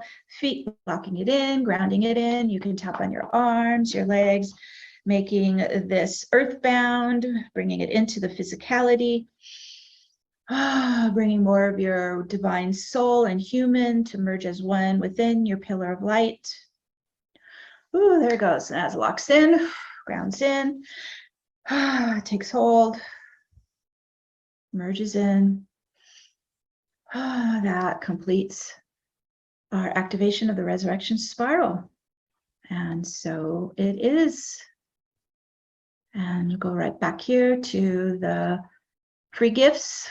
If you're interested in working with this on your own, you can download an ebook of some proven strategies for your ascension, as well as the MP3 file recording of the resurrection spiral activation. Also, you're welcome to go to my YouTube channel. There's several years of newer ascension activation videos there that you can work with. We just did the equinox activation and the Lionsgate activation. We've got the eclipse activations coming soon and later October 25th. Also, I'm going to be teaching, this is just a little mini sample of what I'll be teaching coming up in November 30th, a live 3-hour webinar of all that we just touched on and much more. So you're welcome to register for that as well if you find this resonant for you. Okay, I'll take it back to Waxela. Thank you so much, Meg. That was a wonderful activation, and really felt that expansion. And I love the way that you brought, there's so much information all in one, transmission. So I think for some people it would probably be helpful to go and do that again, listen to the recording, go back and get yourself in a comfortable place where you can really sink in and experience it multiple times if you'd like to, because that was so powerful and there was so much information contained in that. I kind of throw it all at you there. Yeah, absolutely. So yeah, and I loved so many of the things that you brought up, presencing the experience of spiritual awakening for people. That is something that so many people are going through right now. Yes. I know people that are, it's almost like popcorn, popping open, and then they're like, oh my gosh, what do I do with this? Yes. It's intense. Yes. So we need people like you to help people understand, how do I navigate this new territory and energy? Yes, because it is kind of shocking, and and it's so new. And I know for myself too, it was very unsettling and kind of disorienting and all of that. And so, thank God, I was able to. I'm a walk-in soul, so I came in with my channel open, so I was able to get direct guidance on what I needed to do. Didn't mean that it was any easier. It just meant like, okay, I have to do these steps, and that was then over time I really started to understand the whole process and how to apply all the different steps. We just, I threw a lot at you, and that is just the start of it. There is so much more that this quantum vortex can do for you, and the resurrection spiral for you do. That was just a little get started with taster there. Mm-hmm. Wonderful. And we have a few more minutes. Bridget, I don't think Bridget's on yet. Bridget, if you are on, let me know, but I don't see your name, so I don't think she's here yet. So if you don't mind, I would love to ask you a question about, certainly I love walk-ins. I've been surrounded with them my whole life pretty much. And for anybody listening that this might be a new concept, could you do sort of a nutshell version of what it means to be a walk-in? Yes, so I think there is actually I'm starting to write a book on this because I think it's a lot of confusion about it.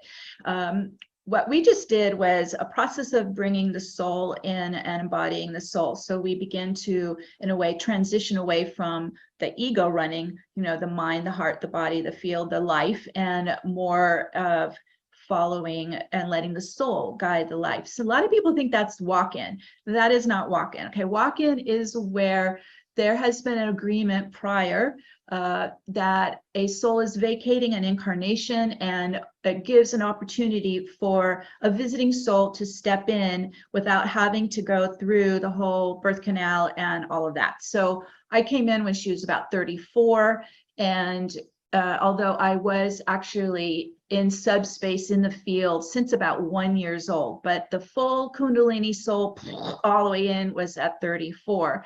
Now, what makes this so challenging, okay, there's like pros and cons to everything, right? So the pros is I didn't come in through the hijacked earth gates. I came in through the actual open channel. And so I was able to maintain no veils. So I was able to come in, hold the communication immediately, and start seeing psychically. Like it was going from just, a corporate career girl, in her 30s all of a sudden, and within days, I'm like, okay, I got to do energy healing. We're going towards 2012. Like everything was pouring into what was my soul blueprint, my soul mission. It's been fixed for almost 30 years. That's it. Now, the pros, okay, that's the pros. The cons is you're in somebody else's body, ego, life plan, soul contracts, karma, disease, ancestral lineage, all right, core wounding, you're in all of their stuff. And so you have to work through that to be able to operate at your full potential. Everybody's working through it. I just had to work through somebody else's. Okay. And so that makes it a little difficult. And then it adds one extra piece that most people don't have who are not walk-ins.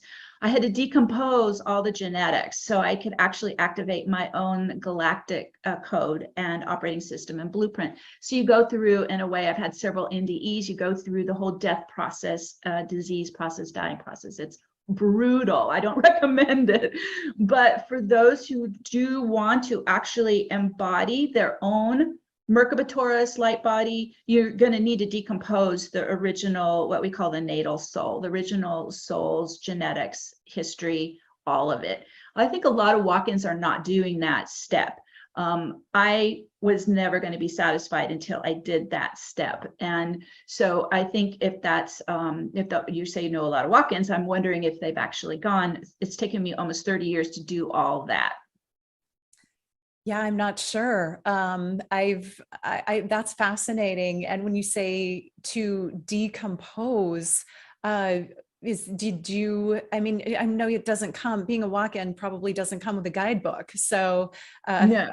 So I had my higher self and my Metatron have guided me through every step. Yeah, decomposing. So in the quantum, when you're in the quantum vortex, you have to understand that vortex is suspending time, space. So you're in a very powerful alchemical vacuum state where I can actually collapse the genetic code of the natal soul and start igniting my DNA to replace it. It's a very fast, accelerated way of transforming yourself. That's powerful. And then the information that you're able to bring through is clear and pure, and you don't have to filter it through all of the stuff that natal soul had. Something that I'd like to ask, since we have, since Bridget's not here yet, is what happens to the natal soul when a walk-in comes? Well, I had to actually help her transition. She wasn't going anywhere. And it took me almost 20 years to get her to go. She was very unevolved.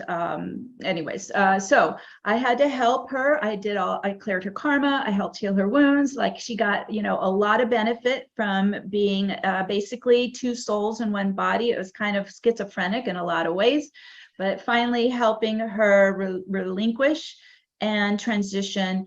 Now, I had to literally move out of Los Angeles, where her incarnational timeline was, to start breaking it down, breaking it apart, and helping her leave.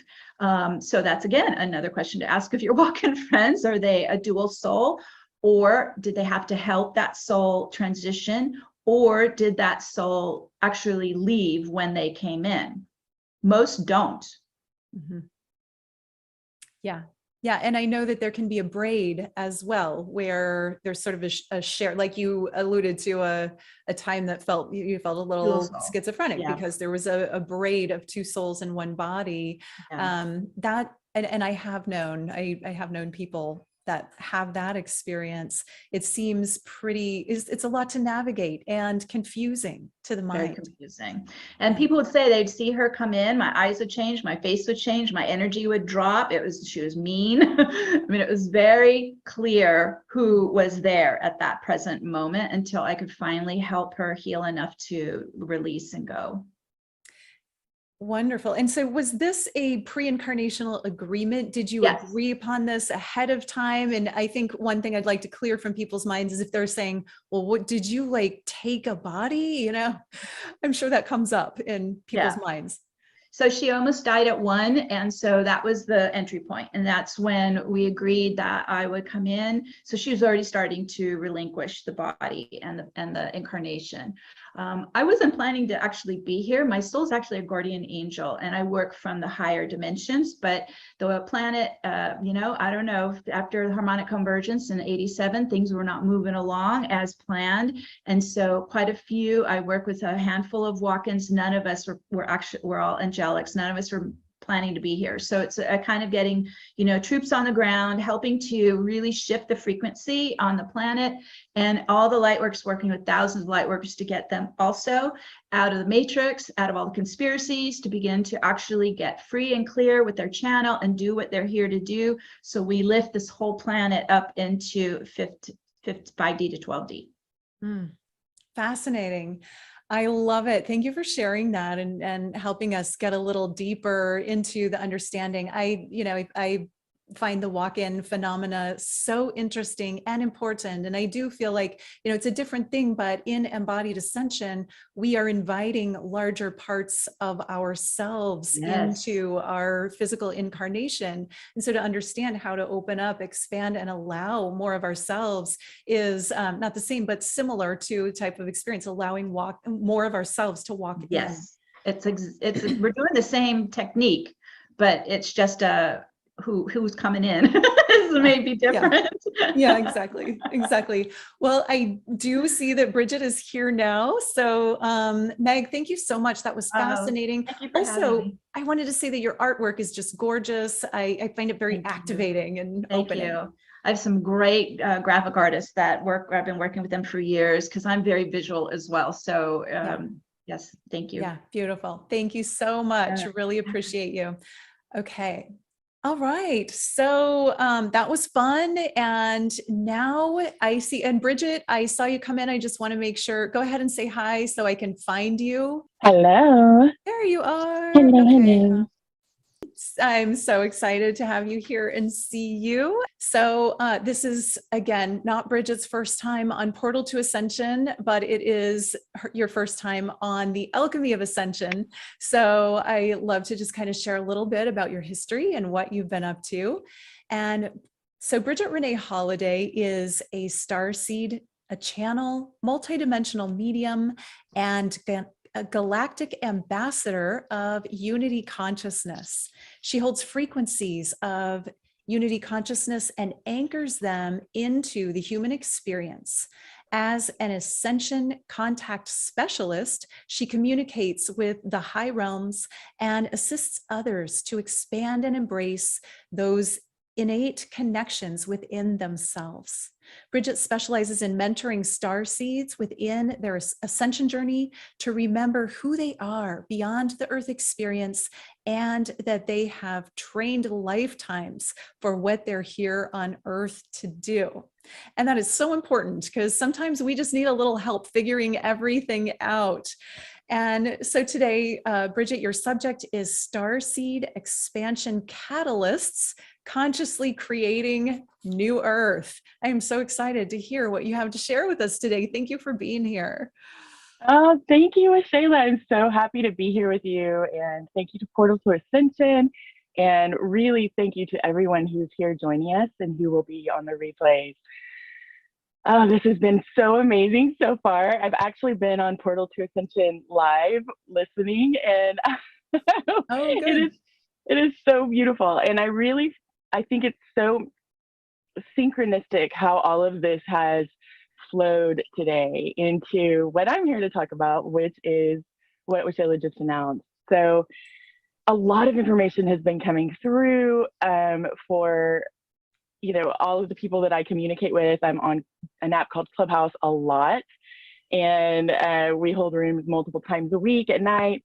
And this information has just been channeling through nonstop for about 1.5 years.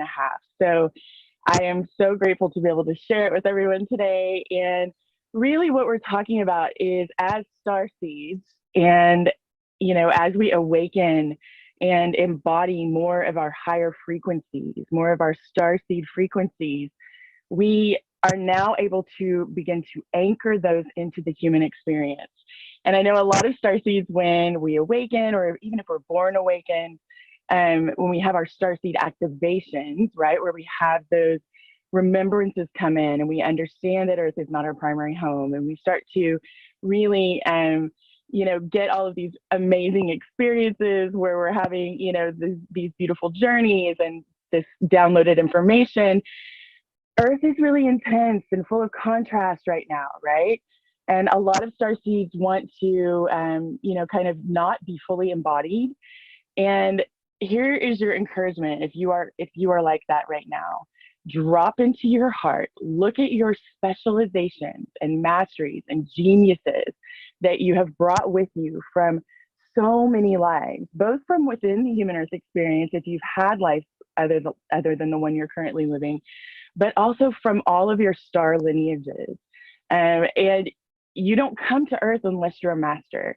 You don't come to Earth unless you have many, many, many specializations, and you bring those in. We all came in so that we could embody and assist the human Earth collective to transform what it means to be human on Earth, and to transform the Earth experience from a very third dimensional experience into an embodiment of a more fifth dimensional expression, right? So the more that we ground in, the more that we anchor our frequencies within our human, and we live from the heart space in neutrality or above as an objective observer in love, then we're able to really get a visual and an understanding of what's happening on the planet from a higher perspective. And we aren't so weighed down by the contrast and by the intensity, because we understand its purpose, and we see every person that we interact with, we begin to see and understand their current degrees of consciousness expansion, and it removes the judgment, right? So it removes the judgment that we have for our own life, but it also removes the judgment that we have for others. And we begin to honor everyone in where they are within their current degree of consciousness expansion. We all have slumbering aspects of consciousness right now. That's just part of the human experience. And we all have aspects that are awakening, and those continue to expand, right? So the more that we really focus on being a conscious embodiment within this human experience of our high self and all of our star lineages and those frequencies that we bring in, that creates a CHORD of frequency, like a really broadband spectrum. When we begin to anchor that in, we are actually anchoring into Gaia herself, and she will happily work with us if you're not already doing that. That allows us to be a conduit for the beautiful high dimensional frequencies that we all hold, because we have all of the dimensions within us, right? So we are essentially all of the dimensions. Our soul is expressing in many different dimensional forms simultaneously. And we get to anchor that in to assist our beautiful planet with her ascension back into her original creation point, which is a fifth dimensional expression, right? And the foundational building blocks of the fifth dimension are unity consciousness and unconditional source love, right? So the illusions of separation and forgetting begin to dissipate the more we are embodying our fifth dimensional frequencies. And so what ends up happening is our planet is supported, and we begin to become a very conscious expansion catalyst. That's a name that my soul team gave all of us, that we're all expansion catalysts. We have the potential to be an expansion catalyst. And what that means is that our consciousness and the clarity that we have within our own mental, emotional, and physical fields, and of course, spiritual and etheric, begins to ripple outward from us in very almost like concentric circles of energy begin to ripple out from us. And just from being, we don't have to do anything at this point, though we will. But just from being, we are now elevating everyone within our vicinity, right? So people are going to have more epiphanies, more awakenings, more expansion within their consciousness, just from us existing in the world somewhat near to them. And the way they showed it to me, they brought through a lot of visions and downloads on this initially. And the way they showed it to me was like Earth was a very still, like, body of water, right? That looks like glass, right? And all of us started rippling all around the world. And we were just, as we rippled, other people began to embody more fifth dimensional consciousness and became more, became an expansion catalyst themselves, or more of a far reaching one. And it was just like this whole globe was filled with energetic ripples, concentric ripples, like lots of little stones had been thrown into a pond that was a sphere. And it was the most magical moment of understanding. And it just began to increase and increase and increase and increase. And then everything became still again and the earth glowed. And it was like emanating this beautiful crystalline diamond rainbow light and golden light and all of these beautiful high vibratory light frequencies that we're all carrying, right? So it was amazing. So if you can look at yourself and your life in a way that you have the intention of first becoming aware of your own consciousness and your own sort of, mental structure and emotional structure, and really looking at it through neutrality, the things that trigger you. Why am I feeling triggered by this, right? Rather than allowing that emotional uprising, which you can, but you don't have to, right? You can go, why am I feeling triggered by this? Okay, let's look at this a little deeper. This is an invitation to go within. So really the way I view everything is that we are, our inner world directly reflects in our external reality. And part of becoming a conscious creator is recognizing this. There's an accountability there, but it's not the kind that's like a punishment sort of accountability, right? That a lot of people associate that word with. It's really just, oh, okay, I'm creating this. I have a co-creation in this with someone else, or I'm creating this within my own reality. And where is this coming from? Because if we can recognize something that maybe doesn't feel great, right? Or maybe it does, maybe it feels amazing and we want more of it. When we can recognize that, then we can really work with the energy within our own lives. And a lot of that begins in our beliefs. A lot of the beliefs that most of us have been created when we're a small child and then built upon. So it's an entire belief system structure that has, core hubs of beliefs that, excuse me, let's just clear that throat chakra real quick. Thank you. Okay, so it has core hubs of beliefs that a lot of other beliefs stem off of. And with these beliefs, we create stories that we tell ourselves to solidify them within our reality, but we also create unconscious and conscious patterning that continues to cycle them into our life and situations that are in alignment with them into our life. And those that feel good, if we drop into gratitude and really focus on it, and we're like, ooh, I love this energy. I love this expression. I love this experience. I would like more of this, please. Then it begins to multiply and magnify, and we bring in more of those harmonious energies with who we're choosing to be in this now moment and how we're choosing to embody and what we're doing in service of the world, right? Of the collective, of the all. And if it's something that doesn't feel, it feels disharmonious or unharmonious, whatever that word is, I'm having a little bit of brain fog still, but if it feels that way, then this gives us the freedom, if we can objectively observe it and see what it's connected to within our own structure, our own internal constructs. Then we can see, oh, have I adopted this in? Is this part of humanity's co-creation of, collective agreements? Is it part of the control construct that we're creating together and with other beings? Or is it something that I have created, you know, in a moment of not fully being able to perceive the entire situation, right? Where I was not in neutrality and being able to get an overview of what's going on. So then we get to say, okay, well, is this who I'm choosing to be now? Is this still true for me? And if the answers are no to these questions, then we get to, you know, of course, drop in, feel it, honor it for what it has taught us and what it has reminded us about ourselves. But then also, you know, after we do the honoring and the love of it, because we're not resisting anything or attaching to anything, we're simply observing and then dropping into the action, the inner action. And then we get to go, okay, well, if this doesn't feel good anymore, this doesn't feel resonant anymore, what does? Right? So we get to withdraw our energy and deflate that particular aspect that we've been bringing into our life and that has been cycling in to show us, hey, this isn't in resonance anymore. Okay, we're going to amp it up again a little bit more and bring it in again. This isn't in resonance with us. What do you choose? That's what those cycling patterns are.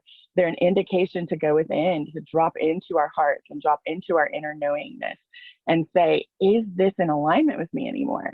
And you know it isn't because of how you react to it, right? If there's an intense emotional draw, is there trauma related to this? Is there something that's asking for, you know, deep trauma asks for shadow work? You know, sort of, you know, the more less intense traumas may ask for inner work, right? Everything asks for inner work in my world, but you know, then we get to go, okay, how do I want to manage this? How do I want to, you know, address this in my world? And then what would I prefer instead? What would I like to create instead? So I'm inflating something else that feels more in alignment, that uplifts not only myself, but other people. So as we begin to do this on a regular basis, it becomes faster and faster and easier, just like an affirmation, right? I think most people have done affirmations at some point in their life.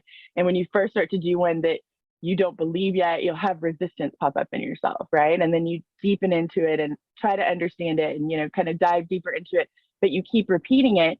And eventually you're totally in alignment with it. And it uplifts you and you begin to see change, you know, forward focusing change occur in your reality based on it, but also in your inner world. It's similar to that, right? So when we do this, we're able to really begin to consciously create our own personal reality, which in that in itself, we can then begin to create a bigger picture with it, right? So now we're not just holding the idea of New Earth, we're living embodiments of it. We are creating it in every now moment, right? So you guys might see kitties.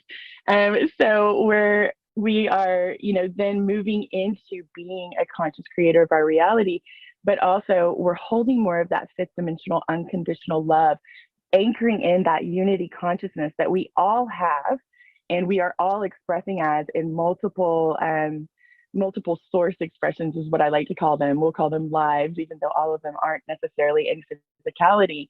So we're anchoring in that knowingness that we are all one. And that begins to shift and change this world. People who may not have thought about that are now in our vicinity as we're radiating these frequencies and these codes and this wisdom and this knowledge out into the world just from embodiment. Now we're actually having other people, they're using us as a permission slip, so to speak, within their own energy fields, with their own mental, emotional, physical, spiritual, and energetic fields, and they're giving themselves codes, but they're accepting codes that they're resonant with. So we serve as like a permission slip, right? And we serve as the background for a permission slip for people. And this can happen on a very unconscious level as well. But then they will begin to become more conscious as they move forward in their journey. And so really, you know, we can hold the vision and the feeling and the knowingness of what 5D Earth feels like for us, what we would want to see more of in this world now, and begin to live it and embody it in very real ways within our reality. And we have all of these amazing tools in the world right now that are, really introducing us to different ways of getting into these frequencies within ourselves and remembering them and magnifying them. And the idea for all of this is to awaken those slumbering aspects of consciousness, right? So that we can really fully embody in this world. And that does mean, for starseeds, that does mean that we enjoy being in the body, that we find the pleasure of the human earth experience, even with all of the intensity and contrast. And that intensity and contrast, just for those of you that are really feeling it right now, there is purpose in all of it, right? And I know we hear other people talk about this, and I'm just going to share my codes as I speak on it with you guys, but there's purpose in all of it. It is a global awakening system, so to speak, right? So all of the things that we did in the age of the mind, the old paradigm, they're not necessarily bad, and some of them will transfer and move forward with us into our more fifth dimensional expression. But the things that don't serve us as individuals nor as a whole, right? Those things are being magnified for all of us to see and experience and know. And with that magnification, it's designed to awaken mass amounts of soul groups, like mass amounts of people who are embodied from particular soul groups simultaneously. And the idea is to kind of have a crack me open experience for those who that's how they're choosing this. There has to be a better way. Change is necessary. What can I do to help with the change in the world? And that will look different for each and every one of us. So there's really no reason for us to judge another on their journey. They are exactly where they're supposed to be in each now moment, just as we are. And their soul is expressing and, in the ways that they have designed for themselves and that they are choosing through free will, right? So it's important for us as starseeds to also hold compassion and understanding for the mass awakening that's happening and the little baby, awakenings that are happening within everyone's consciousness, here and there, speckled throughout our days. And hold space and really just shine our light and utilize those specializations and those masteries and those geniuses in whatever way your heart is telling you to.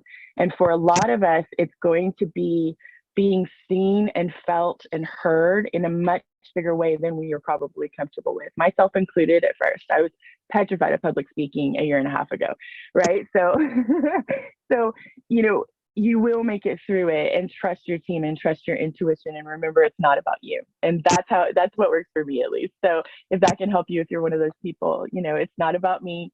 This is about the codes, keys, and frequencies, the wisdom and knowledge that is channeling through me that other people will be able to receive if they so choose to, right? And they'll use that for permission slips for their own awakening and consciousness expansion journeys, right? So if you are feeling the nudge to be seen, if you are feeling the nudge to be heard or to create something, do it, step into it, because this is what we came for, right? So healing the world, and healing the world begins with healing ourselves, right? And helping, others expand their consciousness just through being or through speaking or whatever you're creating. That also begins as an inner journey, right? So for me, the focus is always on, clearing this vessel, being the most clear channel I can be, so that the information and the codes and the keys and the frequencies that are flowing through are actually, coming through in a way that is free of distortion, so that they can be received in a very clear way and be a full service and assistance to whomever is ready for them. And I think it's just really important right now for all of us to just be who we came here to be, embody, anchor in. If you are feeling really resonant with being in the ethers and not feeling fully grounded, I'm not talking to you. This isn't necessarily for you right now, right? That's what I mean by that. That came out kind of rough, but this isn't necessarily for you now. If that is what you're here to do in this now moment, is, have that ethereal, not necessarily grounded in experience, do that. If this doesn't feel resonant with you, stay where you are and what you're doing in full embodiment, right? Because your embodiment may be slightly different than what I'm, speaking of right now. But if you're feeling, a nudge to step out and do more, and to speak more, and to be more, if you're feeling kind of this resistance with grounding in because you are seeing the worst in humanity, and if it's causing you to lose hope, that's when fully embodying and anchoring in and really looking inward and really peeling away the layers of your own onion, the things that you've adopted in that aren't necessarily your truth anymore, the programming that you have adopted in from all of your friends and family and people within your life that isn't resonant with you, and all of the collective programming that you're here to really assist with the clearing of the ancestral, karmic sort of things. All of these things really do assist us to remain embodied. So when we do the inner work ourselves, then we can hold more compassion. We're holding compassion for ourselves. We're doing a lot of, balancing and harmonious things within our own life that help us feel centered. And, harmony is a big thing. It's a big thing right now. It's something that's coming through a lot. Finding that harmony within ourselves in everything that we're bringing into our reality, everything that we're creating through our own, creator being consciousness. Harmonize everything. And when we do that, that's when it's easier for us to support and serve other people, right? And I think a lot of us understand this, but I have heard so many people, talking about, how terrible humans are and things like this. Humans are amazing. We are so creative. We're ingenious. We have this immense capacity for love in a way that is, super full. There's a lot of depth to our ability to really feel and have emotions for one another and for ourselves. And if we're not able to see that for other people, then it's telling us that it's time to get our own house in order, so to speak, right? So, I feel so passionate about all of this, and I really, really, want to support and uplift any of you. If you are in a moment where you are seeking, support and guidance, come to Clubhouse, come hang out with us in Awaken Ascending. That's the name of our club.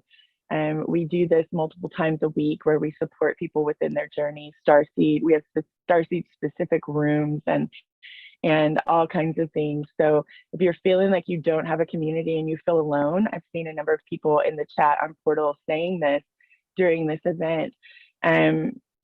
Definitely come and find your community. Find your soul tribe that can help you expand. Find your, and it doesn't have to be someone that you can touch, right? Touch is important and we love that. But if you are in a different place in the world, your soul family is out here. We're all here together, and all of the soul families are actually really connected, right? So we're all in oneness. We're all here. And star seeds, activated star seeds, we have a sort of mini collective consciousness that we generate within the whole, just like many other groups do. And if you're feeling really alone, if you're feeling, like you have this deep desire to be supported, if you've lost hope, these sorts of things, reach out to the Starseed Collective just through intention, saying, Starseed Collective, Starseed family, I need support, I need love. And we will send it to you. There are many of us that are very conscious of being connected to that collective field that we all share. And we will stop, drop, and send you love and support right then. Many of us will also call in your soul team, all those beautiful beings that are here to guide and assist you. And that's another reminder for creating a new earth here and now, is we have an entire support system of amazing beings who are, our friends and our family, and who are also our parallel aspects of soul, parallel lives, so to speak, right? And they're all here to support us. And all we have to do is ask. All we have to do is reach out. There is no true separation. So if we're in that separation consciousness, just reach out and ask, and they will come in, and you will feel yourself beginning to become lighter and brighter, just through those interactions. And yeah, Waxela, I'm not sure how much time I have left. You can go about 3 more minutes, or 3 to 5 if you want to. Okay, great. Yeah. So let me think. Am I complete? 3 to 5 minutes. I think that might be all that wants to come through right now. Okay. Well, that was beautiful and expansive. And some of the things that that you said that really hit home for me, and I think they're so important for people to embrace, are like the non-judgment of self and other, because I do see a lot of people have an awakening, or maybe they have a sudden awakening and they think they know everything and everyone else is wrong, right? Or somebody's been working 30 or 40 years on their spiritual path, and then they see these new people who think, whatever, and there's this judgment. And there are all different types of starseeds. There are all different types of people on this planet. There are all different types of awakenings. So to bring in that non-judgment of yourself, non-judgment of other, don't compare your own journey to somebody else's. Don't look at the speakers today and say, oh, I wish, I was more like that person, but listen rather to what people have to say and find what resonates for you. And I just have been hearing a lot of judgments lately. So I think it's so important to presence that, for one thing. Oh, I love that. Yeah. It's very deep programming, and it is learned behavior. As children, we don't do that. This is learned behavior, and it's deep, deep, deep programming. And it's a part, technically, of the control construct that we've all, for generations, agreed to be in. And the other side of that, right? So there's the judgment. It's kind of like resistance and attachment, right? Like resistance and attachments are the same, two sides of the same coin. I think I said that right. I get those phrases wrong all the time, but two sides of the same coin. So the other side of the judgment, the outer, resistance and deflection of a reflection is, the pedestaling that happens, right? So like seeing someone who has been doing this work and who is here to assist and serve, and putting them on a pedestal, or having them put themselves on a pedestal, right?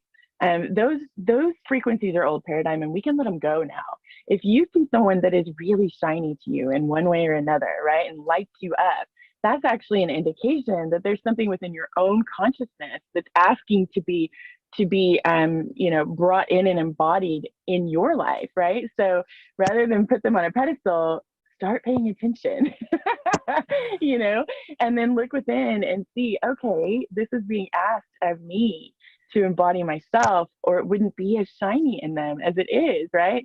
That's a reflection that's coming back to you. And so is, the things that we're judging about other people. It's either a reflection of our own belief system, something within our belief system that whatever they're doing kind of rubs against it, right? Like creates some friction.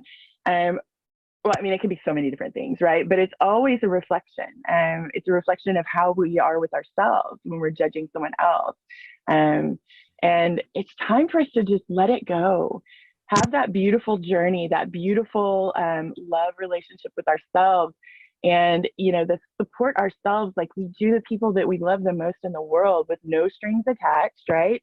And then it's easy for us to do that with other people, and our cup is still full, right? So we want to serve and love from a cup that's overflowing, right? And so that's what all of this is about, and this is what creates new earth. I've had many visits to the new earth, so to speak. But this is actually what we are creating in the now moment. If you see something you love happening in the world, drop in, feel gratitude, and say more of this, please, right? These things are what help us create new earth. And I feel like I've been talking a while, so I could talk about this all day. Yeah, that's great. And I love how you share passionately, and just you certainly have a certain frequency that you share from, and it's really beautiful. So thank you for all that you've shared today. And so for everybody listening, we will be going into a speaker panel next, and I want to give everyone an opportunity to ask questions. And that's, some people have already been sending in some questions. So I just want to give you a heads up. We'll be asking questions from the viewers. Also YouTube, I have the YouTube stream on here. And I apologize for, like if I'm ever like looking away, it's because I'm checking in on YouTube, or, yeah, there's a lot, letting people in the door. So there's a lot to moderate, as well as hosting today. This has been so much fun, and I've appreciated everyone's input so much. Honey did have to go. She originally was going to be here the whole time, but due to the hurricane and the evacuation, her schedule got changed. So luckily we got her for the hour that we got her, but she did have to move on with her day. And so it will just be, I will be moderating, and then it'll be Bridget, Nadi, and Meg. And you're welcome to ask any questions from anything that you heard today. You're also welcome to ask questions on something that you didn't hear about, or just a question that might have come up for you. And so I'm just going to go back. I've been kind of watching as we go. One of the questions asked, Nadi, was when you were speaking, and I'm going to go ahead and highlight you. So one of the things that came up was breath work. This is kind of perfect. Someone asked about breath work and sacred geometry. And there wasn't a specific question. The question was more, I think they said, it was Patricia, and she said, please talk about breath work and sacred geometry. Yeah, that's such a great question. And we can tag team that one, because we're looking, we're planning on doing this breath work and geometry class workshop. It's in formation, right? So I think I had proposed the synergistic combination with Waxela, because I love to teach people to draw sacred geometry, as I mentioned. And one of the things that has taken it to the next level is breathing while you draw. And I know it sounds tremendously simple, but breathing is the magic key hidden in plain sight, right? We're so disconnected from it, but it's this massively transformational tool. And I've found that, as I was talking about with the geometry reflecting our own physiology, our own psycho-spiritual wellness, when you're working with the patterns, when you're drawing, when you're meditating, if you incorporate conscious breathing, there's some sort of combination of how the breathing is just exponentially more powerful, more activating, right? So what I try to speak to is the mystery. So much of the workshops, we are all trying to touch on this ineffable, energetic, invisible realm, these other dimensional realms, and all of these tools we have are the best way to connect with these other aspects of ourselves and with this invisible reality that is so potent and nourishing and divine. And so when we access the breath and combine it with the geometry, we've got these two tools right in front of us that it's like I said, hidden in plain sight. So we're just tapping into the obvious, and it's always funny because it's trying to speak in an esoteric way about something that is just fundamental and basic. And it's this combination of tapping the metaphysical aspects of breathing deeply and the consciousness expansion that comes from that, and the embodiment that comes from connecting through the breath, and the embodiment that comes from connecting with the geometry that is us. So it's this combo platter that we want to host this event because it can be really transformational. Everybody on the calls has spoken to the potency of all of this work. And so these are just tools that when you combine them there, they've been really useful in my transformation and expansion. So we wanted to offer that. And I don't know, Waxela, if you want to combine the breathwork piece. I'm amazed by the work you do with all that, the healing. Thank you. Thank you, Nadi. Yeah, breath, if you think of breath is life. And we are geometries. And as we breathe and come out of our physical consciousness of our physical body expands out. When we breathe consciously, we can access higher states of ourselves, higher states of consciousness as we're accessing the patterns around our body. And this is something that I have consciously done. So I've created, I do ascension breath work. It's a technique that I offer. And that's what Nadi's talking about. So we've talked about putting these two things together already, breath work and sacred geometry, because they, it's the fundamental things in life that really are the most expansive. The breath, the basic building blocks, geometry. And so, this is something that we've spoken about. It's sort of in the pre-carnation aspect, but it's definitely there. We're creating it. And I love that confirmation just from that question is, yeah, that's coming. And it's powerful. Breathwork alone is powerful. Sacred geometry alone is powerful. The two together, more expansion, right? Yeah. And I want to say also, who was asking the question, which is wonderful, your inquiry, whether you're drawn to sacred geometry, whether you're sparked by breath work. I think Bridget was just follow. She was speaking about follow that thing that lights you up, right? So asking about those two modalities, those two practices, just take it the next step. I would just encourage that exploration, because if that's what's exciting to you, that's where your next stage is. Just to confirm that question is great. Absolutely. Yes. So let me look at my, let's see, let me look at this. And if anyone else wants to speak on that topic, Meg, you work with lots of sacred geometries as well.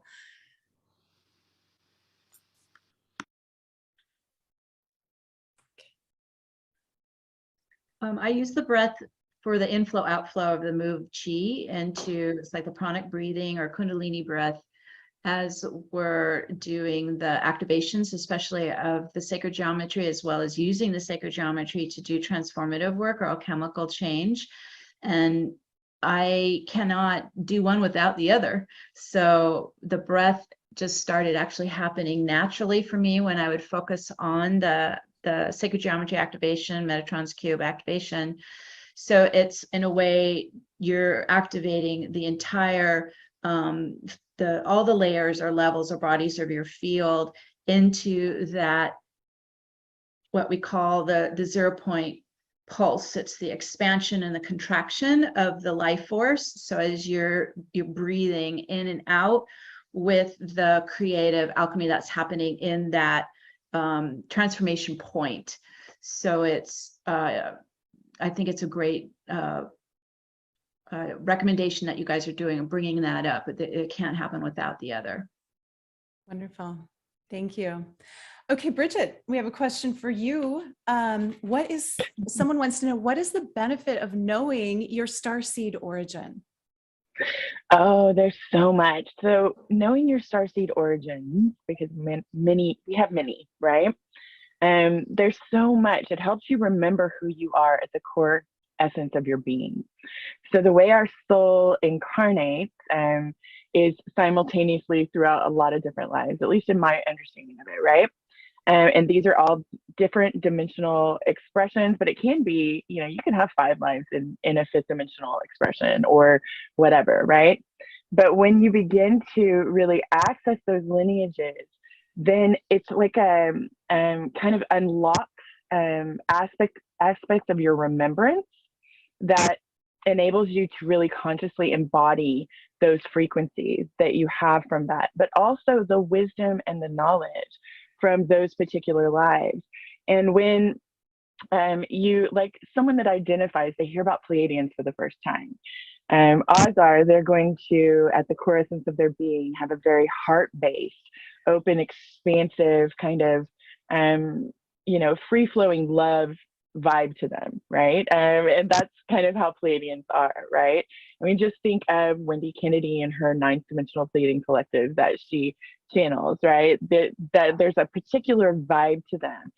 So when we have that understanding of who our lineages are, we begin to really, it's like, oh, I get why I'm like this. I understand why I'm like this. It's usually what it first does is it gives us that inner validation, and that inner, oh, I fit here. This makes sense, especially for a lot of starseeds who most of our lives, most of you felt like you didn't fit in a lot of ways.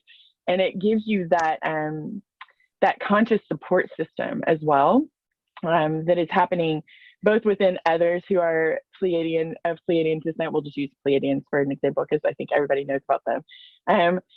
But then you begin to really understand which of your specializations and masteries, which of the, of those geniuses that you're using in your own life already or will be, come from those particular incarnations, those particular connections. And often when that happens, you start to have the remembrances, or you're already having them, of your lives. You might still be in dreams time or meditation, connecting into a parallel aspect of your soul, hanging out with them in their consciousness, going to ships, doing all of these different things, right? So it really just unlocks, I call them activations, right? So when you find out about your connection with who you are, or your friends and family, however you want to view it, then it starts to unlock. It's like permission slips, like I was saying earlier for something else. It serves as like, oh, when this happens, I'm gonna, spur into these particular experiences within my life. And it begins to help you really remember your wholeness and remember who you are at the core essence of your being, which again anchors in those frequencies when you do it in a very conscious way. And it opens so many other doors as well for you within your life and within your consciousness, and working with the particular star lineages that you actually hold frequency for in this life. That really just opens up even more within your starseed journey of how you are in the world and how you can be of service. That was a long answer, but there's so many parts to that, I feel like. And I feel like I just barely scratched the surface explaining it here, but we don't want to take an hour, and you guys know I could. Thank you. You're Yes, welcome. thank you, Bridget. And I think that just one thing I'd like to add to that is not to get too attached to being any specific type of starseed, because what you'll find, and this certainly happened in my journey, when I first tapped into my Syrian origins, I really I've embraced that, really focused on it. And then I expanded out and realized, oh, wait, I have origins in other places as well. Arcturian and Andromedan and Pleiadian and many, many more. And if you're locked into one, you might miss a lot of other parts of yourself. And also what I find happens is the more you explore and sink in, meditate, expand, open, the more you allow these other parts of yourself to reveal themselves. So while it's fun, kind of like your zodiac or doing your astrology, we have a big mix, right? We're not just our sun sign. We have all these different things working together to create our whole chart. And the same is true of our galactic origins. So have fun, explore it, notice how it affects you, but don't get locked into just one or two galactic starseed races. And if anyone else wants to make a comment along those lines, feel free. I so agree. I have been activated, and this does not mean that I don't have connection with others. To me, my activations, I view them as direct experiences in one way or another with that particular being, where I'm like, this is who I am, or this is, my connection point. So it can mean different, activation can mean different things for different people. So I have Pleiadian, Syrian, Lyran, Andromeda Galaxy, Auroran, Arcturian, And I'm really connected to a lot of other races. Like I'm super connected to the mantis beings. That is sort of a newer thing that's been coming in more as you know, I think probably the last year. But I'm also connected to the Orions, and I'm also connected, you know, so it doesn't mean that you don't have a deep connection with other things. It's about the frequencies that you're here to express and emanate in this now moment, and that will shift and change, and more of them will come in. I feel the deeper you dive into, you know, your full embodiment and raising your own vibration and expanding your own consciousness. But yeah, I love that with Shayla. I love that you brought that up.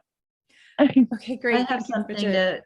I have something to share too. I found in working with light workers for the past 25 years that most, at least the ones I've worked with, are actually not from this galaxy, that most have actually traveled from far different crystalline universes to be here. And that's part of our gift, is to bring that crystalline light here where it doesn't exist. And so, yes, we may have had like a Syrian incarnation or Palladian incarnation, but I'm going to guess most are far beyond just this little local area here of the Orion Belt. And so one of the things that I do in helping people connect to their home star is you don't really even have to know the name of it. I'm going to guess most of our home stars don't even have like letters, English letters. There's no name that we could even really say, verbalize. And so I lock onto the soul frequency that is uniquely yours. You lock onto your soul frequency and say, take me to my home star, because I work in the quantum vortex, which is like a time machine. I just state the command. I can feel myself getting pulled through a wormhole, through the portal of the Milky Way galaxy center and into these parallel universes.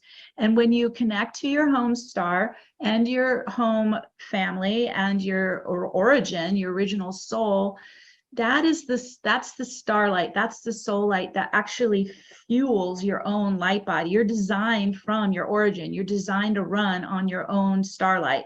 So that's, for me, yes, you can go into the stories of all that. That's fun.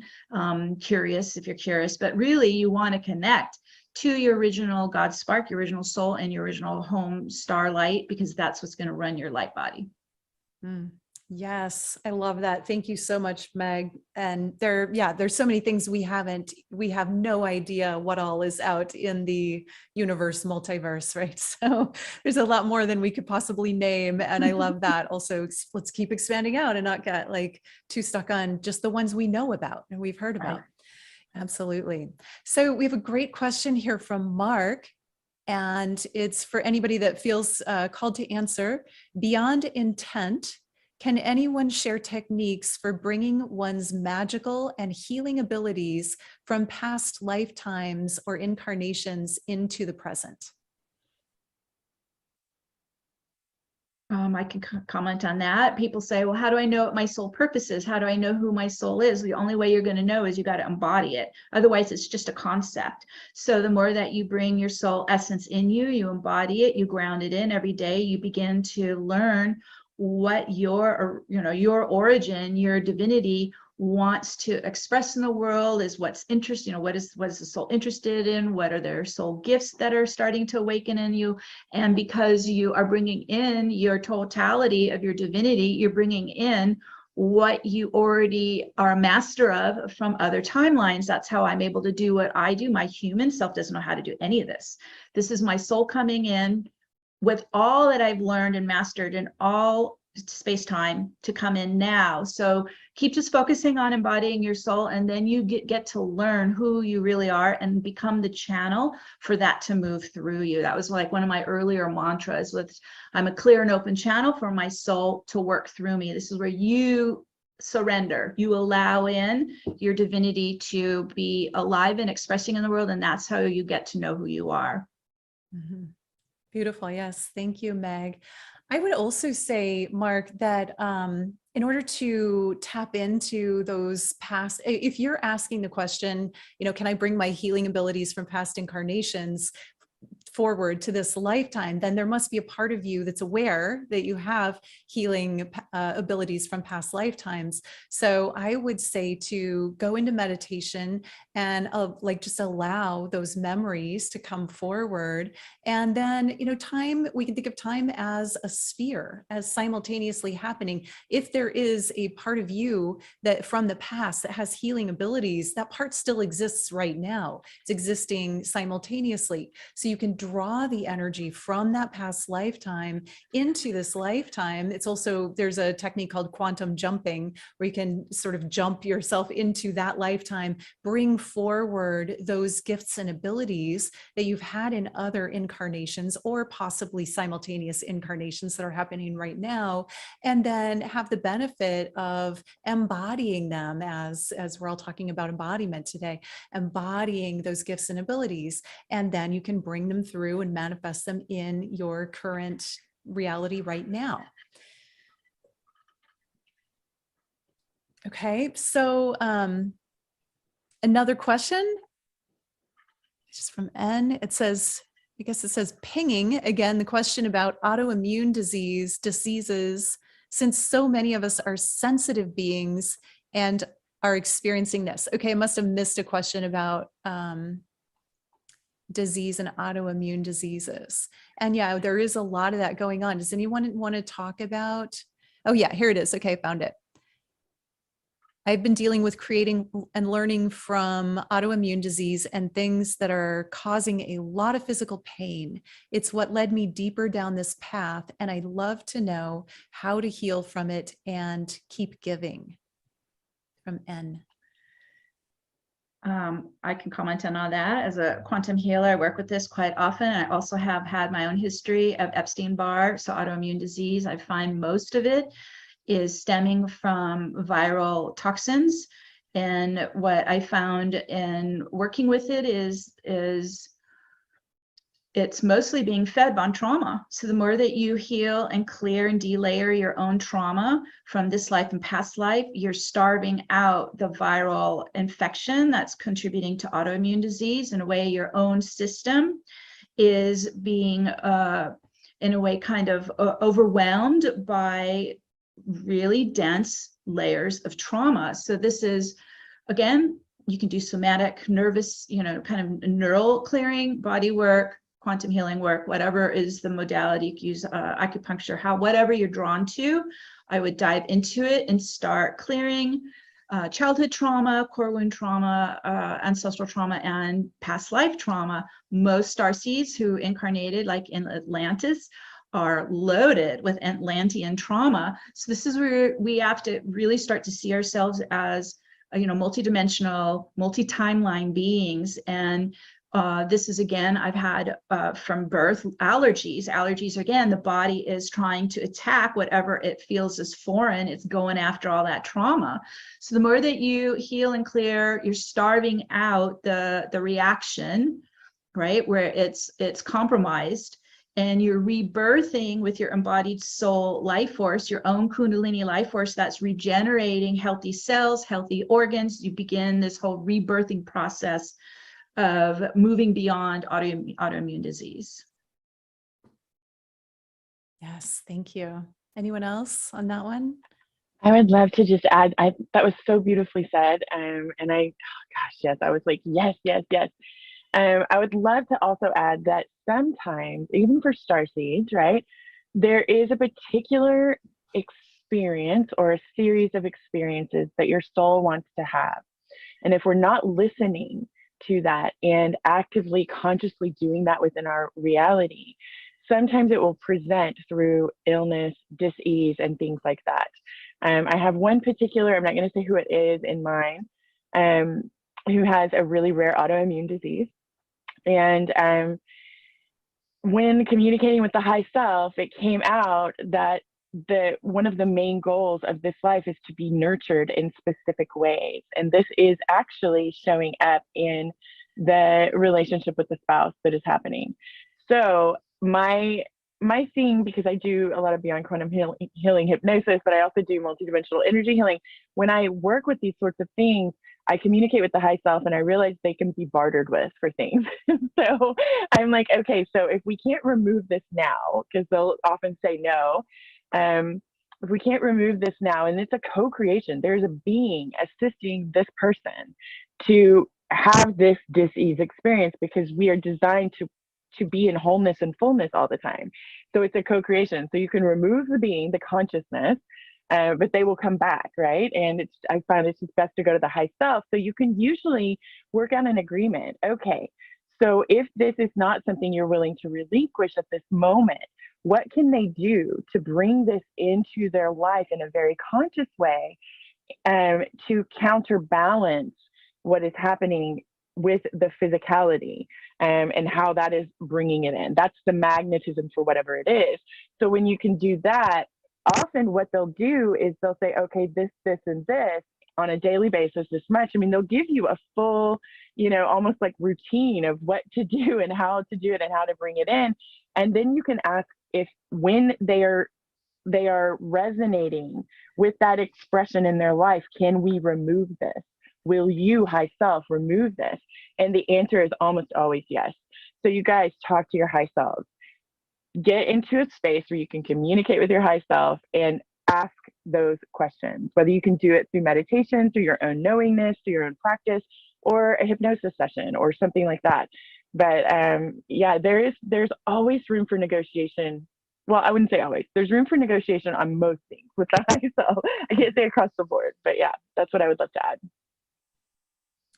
Yeah, absolutely. Thank you. And just to contribute to that question about healing autoimmune disease or any disease at all, the awareness that, and this is, I've experienced this personally. Also, Dr. Joe Dispenza work is something I've been doing for many years, and he goes deeply into coherence healing, which it's essentially the frequency or the basically the geometries, the coherent patterns or incoherent patterns around the body, around the field of energy in our biofield, project in to the body and manifest harmony or disharmony, balance or unbalance, ease or dis-ease.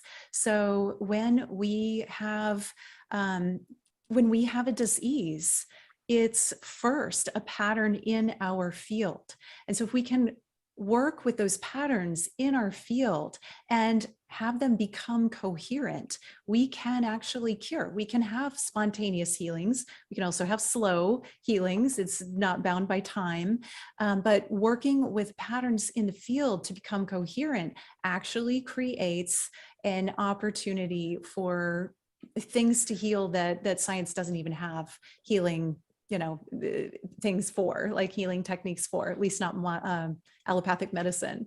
And so again, that's kind of your arena too, Nadi, is the patterns in the field. I would imagine that working with sacred geometries on a daily basis, looking at them, drawing them, working with them would help us image coherent patterns and then be sort of projecting them from the outside in, which could be very healing. There are many ways to do this. Meditation, putting yourself in frequencies that are healing. I work with something called Alchemy spheres, photon light balls. That people call me all the time. Wow, I've had a spontaneous healing of some issue that doctors couldn't help me with, or even on a Zoom call sometimes. And it's because that photon light is projecting a coherent pattern into their field. They're receiving it, and it is changing the incoherent patterns in the physical, at the physical level.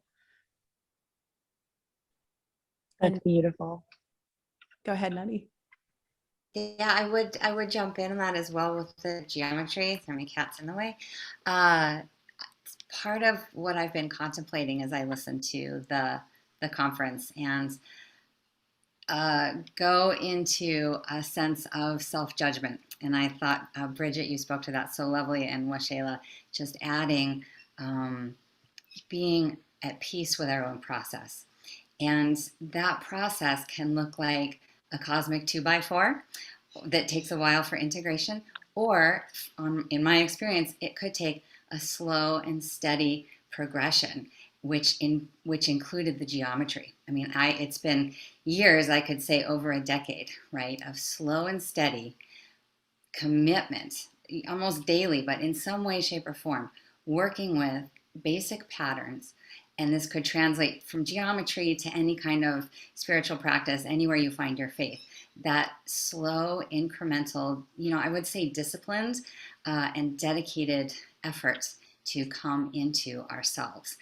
So as we've been listening, there are so many levels of activation, awareness, consciousness, whether it's galactic or more planetary.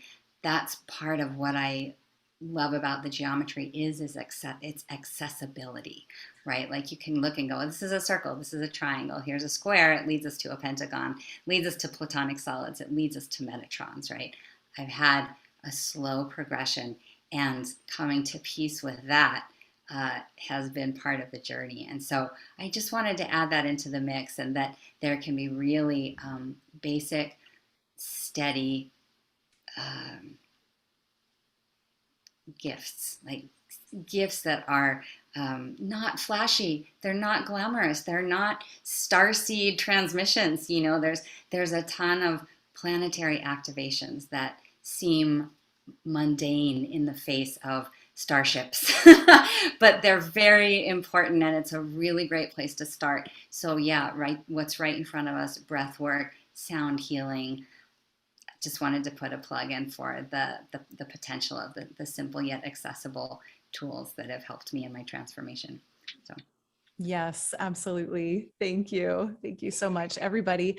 I think we just have a couple minutes left. So I'm going to finish with one last question from Fran, and we already answered the first half. So Fran is an empath, very sensitive, and she says, how to get more clarity for my purpose? I get homesick for my home place and soul family, even though I don't know where it is. And I can really relate to that feeling of that I used to feel so deeply lonely and from a different place, and nobody here really understands me, and how do I fit in, and what do I do here, and what's my purpose, and all of those things when I was young and I was on a mission, but I didn't quite know what it was or who I was. And so that one's close to my heart. And I find that it's so important to find spiritual community to support each other. That is why I do what I do. That is a huge part of my purpose. I've created a membership for that. And it's why I bring people together for these types of events and the summits, because we need to know that we're not alone. There's so many of us here, and it can be scary and it can feel lonely, but we can overcome that. And I'm not saying to ignore your loneliness. If that's what you're feeling, feel it. Don't just bypass it. But there are ways to find that connection. Go into your heart, find that love within yourself, give that to yourself, nurture yourself, and then find others who reflect that back to you. And the more you do that, and the more you love yourself and look at the universe and your reality as loving you, that you are so precious and infinitely loved, the more you're going to experience that reflected from other people toward you and find those connections. So I'd love for anybody who'd like to just share on that topic.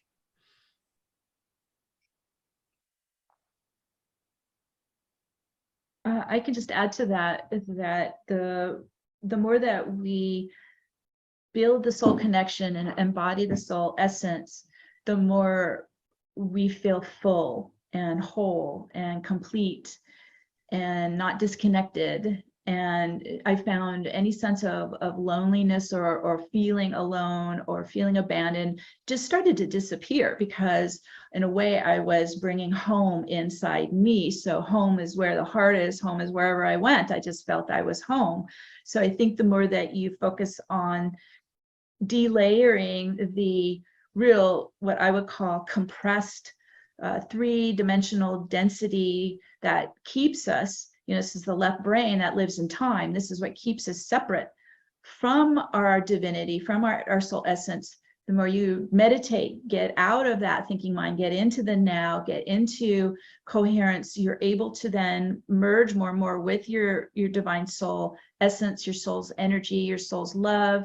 You'll feel full. You won't feel any yearning for anything outside yourself, you're going to have everything you need inside yourself. Thank you, Meg.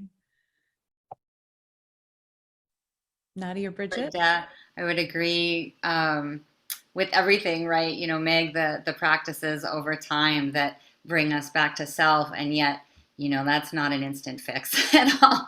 It takes so much discipline. And Fran, I absolutely want to relate to you. I feel you in my heart goes out to you, because anytime I'm on Ascension summits or a lot of the things that Neil does on Portal to Ascension, a lot of the hybrids and the walk-ins and all of the advanced civilization programs, I get so homesick. It's terrible, because I deal with that regularly, because anytime there's a frustration here on this planet, I'm like, I'm out. How did I get? I mean, I go into that complaining place and the kind of the lower places, because it's hard. It is hard to be here. I just want to relate to that, and we're you know, many of us are not from here, so I think you're doing it exactly right. You stay with community. You sign on to people talking about the same things. You know that you're not alone, and it does take work and perseverance. It takes perseverance to be here, and it takes a lot of strength to be a human being right now. So, I mean, I don't want to like, well done, congratulations. I feel like we all need gold stars for being here. So thank you, Fran, for speaking to that. I just love you, Nadi. I just love you're so beautiful. I just love your energy. Fran, did you feel that love? Because I mean, there was so much support in all of these reactions and responses to you. And I would just say, if you're not already, raise your vibration and connect in with your family. Connect in with your family, connect in with your soul team, get with your community, and really, really dive deep with this. But also listen to these beautiful voices and their wisdom that they're sharing with you. Yeah, I see that you say you feel it. I love that. You know, really, really get clear inside. When I look back in my life and my journey, when I felt the most lonely is when I was facing outward the most. So I agree with everything everyone has said, and I just want to pour some love and some support into you right now, and to anyone else that's feeling like Fran, and just tell you that you're so very, very loved. And all you have to do is say, I open to receive. And we're going to call in the soul teams just for anyone who just might want the support, might want the love. Just calling in everyone's soul teams right now to magnify one another and just envelop your human person in as much love and support as they can accept right now. And we're just going to let that love pour in, and all you have to do is say, I receive, I'm here, I'm open, I'm ready. It's like a huge love fest. Oh my goodness, there's so much love happening right now and so much support. And if you cry, that's okay. That just means you really needed it. And you guys can do this for yourself anytime you want. You just pull in just from the intention or verbalization. Hey team, I really need some love. I really feel like I need to be loved right now. The angels are really excellent at this, you guys, too. All of them are. But if you're having a really extremely, intense moment, you can just ask for an angel hug, and boy, is that amazing. So just giving all of that, you guys just remember, we're all connected. We're all here together. When you're feeling that separation, go within and remember the unity that is always within you. And that's with your team, that's with us, that's with the whole world, right? So we love you. I love you. Thank you for receiving. Thank you so much, Bridget. And I'm going to end the panel there. Thank you so much to each of you panelists, speakers today for your time, for your energy, for your love, and for this powerful information that you bring through. I appreciate all of you so much. So just huge thanks and love to each one of you. And thank you. The thank yous are coming through on the chats as well. And to everyone watching, thank you for your time and for all that you do and for your presence and for walking this journey with us. And we are all in this together. And it's just, we are a big family of light in so many different bodies. It's exciting and it's fun. I want to thank Portal to Ascension for hosting this live stream today. And I want to invite everyone over to the Alchemy of Ascension, waxelasananda.com/AOA6 if you'd like to be a part of that. We have 33 speakers speaking on expanded states of consciousness, and there are some really wonderful, amazing speakers and conversations. They are very expanding, so I really invite and encourage you all to come there. You can also check out my YouTube channel, Waxela Sananda. And with that, I just want to send out a massive gratitude to all of you, to the divine for bringing us all together here today, to Portal to Ascension for having a place for us.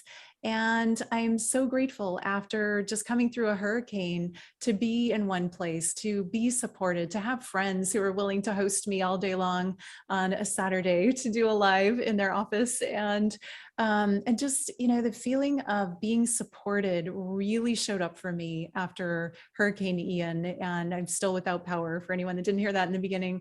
And just the sense of like, I know I'm loved. I know I'm taken care of no matter what. I know that we as humanity, we as community get to take care of each other. And that's so important. That's number one. So take care of each other, love each other.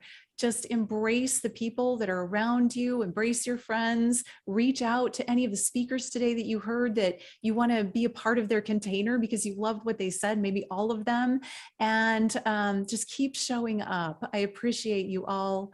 I love you. Thank you for being here now. Namaste. If you're looking for spiritual community on your ascension path, you have found it. The Alchemy of Ascension community membership is a brand new membership that I have launched to bring together spiritual seekers, people who are actively working their ascension path, their ascension journey. And I know that for me, when I was younger and deeply into my spiritual path, I felt really alone on my journey. I didn't have spiritual community. And part of my mission now is to bring together people from all walks of life, from all over the world, and create a platform where we get to share together and be together. I will be in there with you every month doing activations and sharing information. I am really setting it up as an interactive community experience. So it's not all about me, it's about you. You get to meet like-minded people, interact with each other. There will be plenty of opportunities in a forum where you can chat, where you're not on social media, so you're all in this protected container together. There will be a book club. There will be mastermind opportunities. There will be breakout groups where you just get to know each other, get connected, get related, and make new friends. This is the very thing that I always wished that I had when I was younger and just starting out on my path. It is my greatest service to be able to provide this for you at a really low cost that I think is very fair. And so founding members are going to get to enter at $33 a month. And that will provide everything that the membership has to offer and a wonderful, beautiful experience as a member of an ascension community. So if this is speaking to you, if this is something that you're interested in, find the link below and join me as a founding member. This is a limited time opportunity for founding members, and there will be a hard stop. We will close this opportunity at the end of the summit. So join us now and be part of this brand new community for all of us who are working on our ascension together. I appreciate you. I love you. Namaste.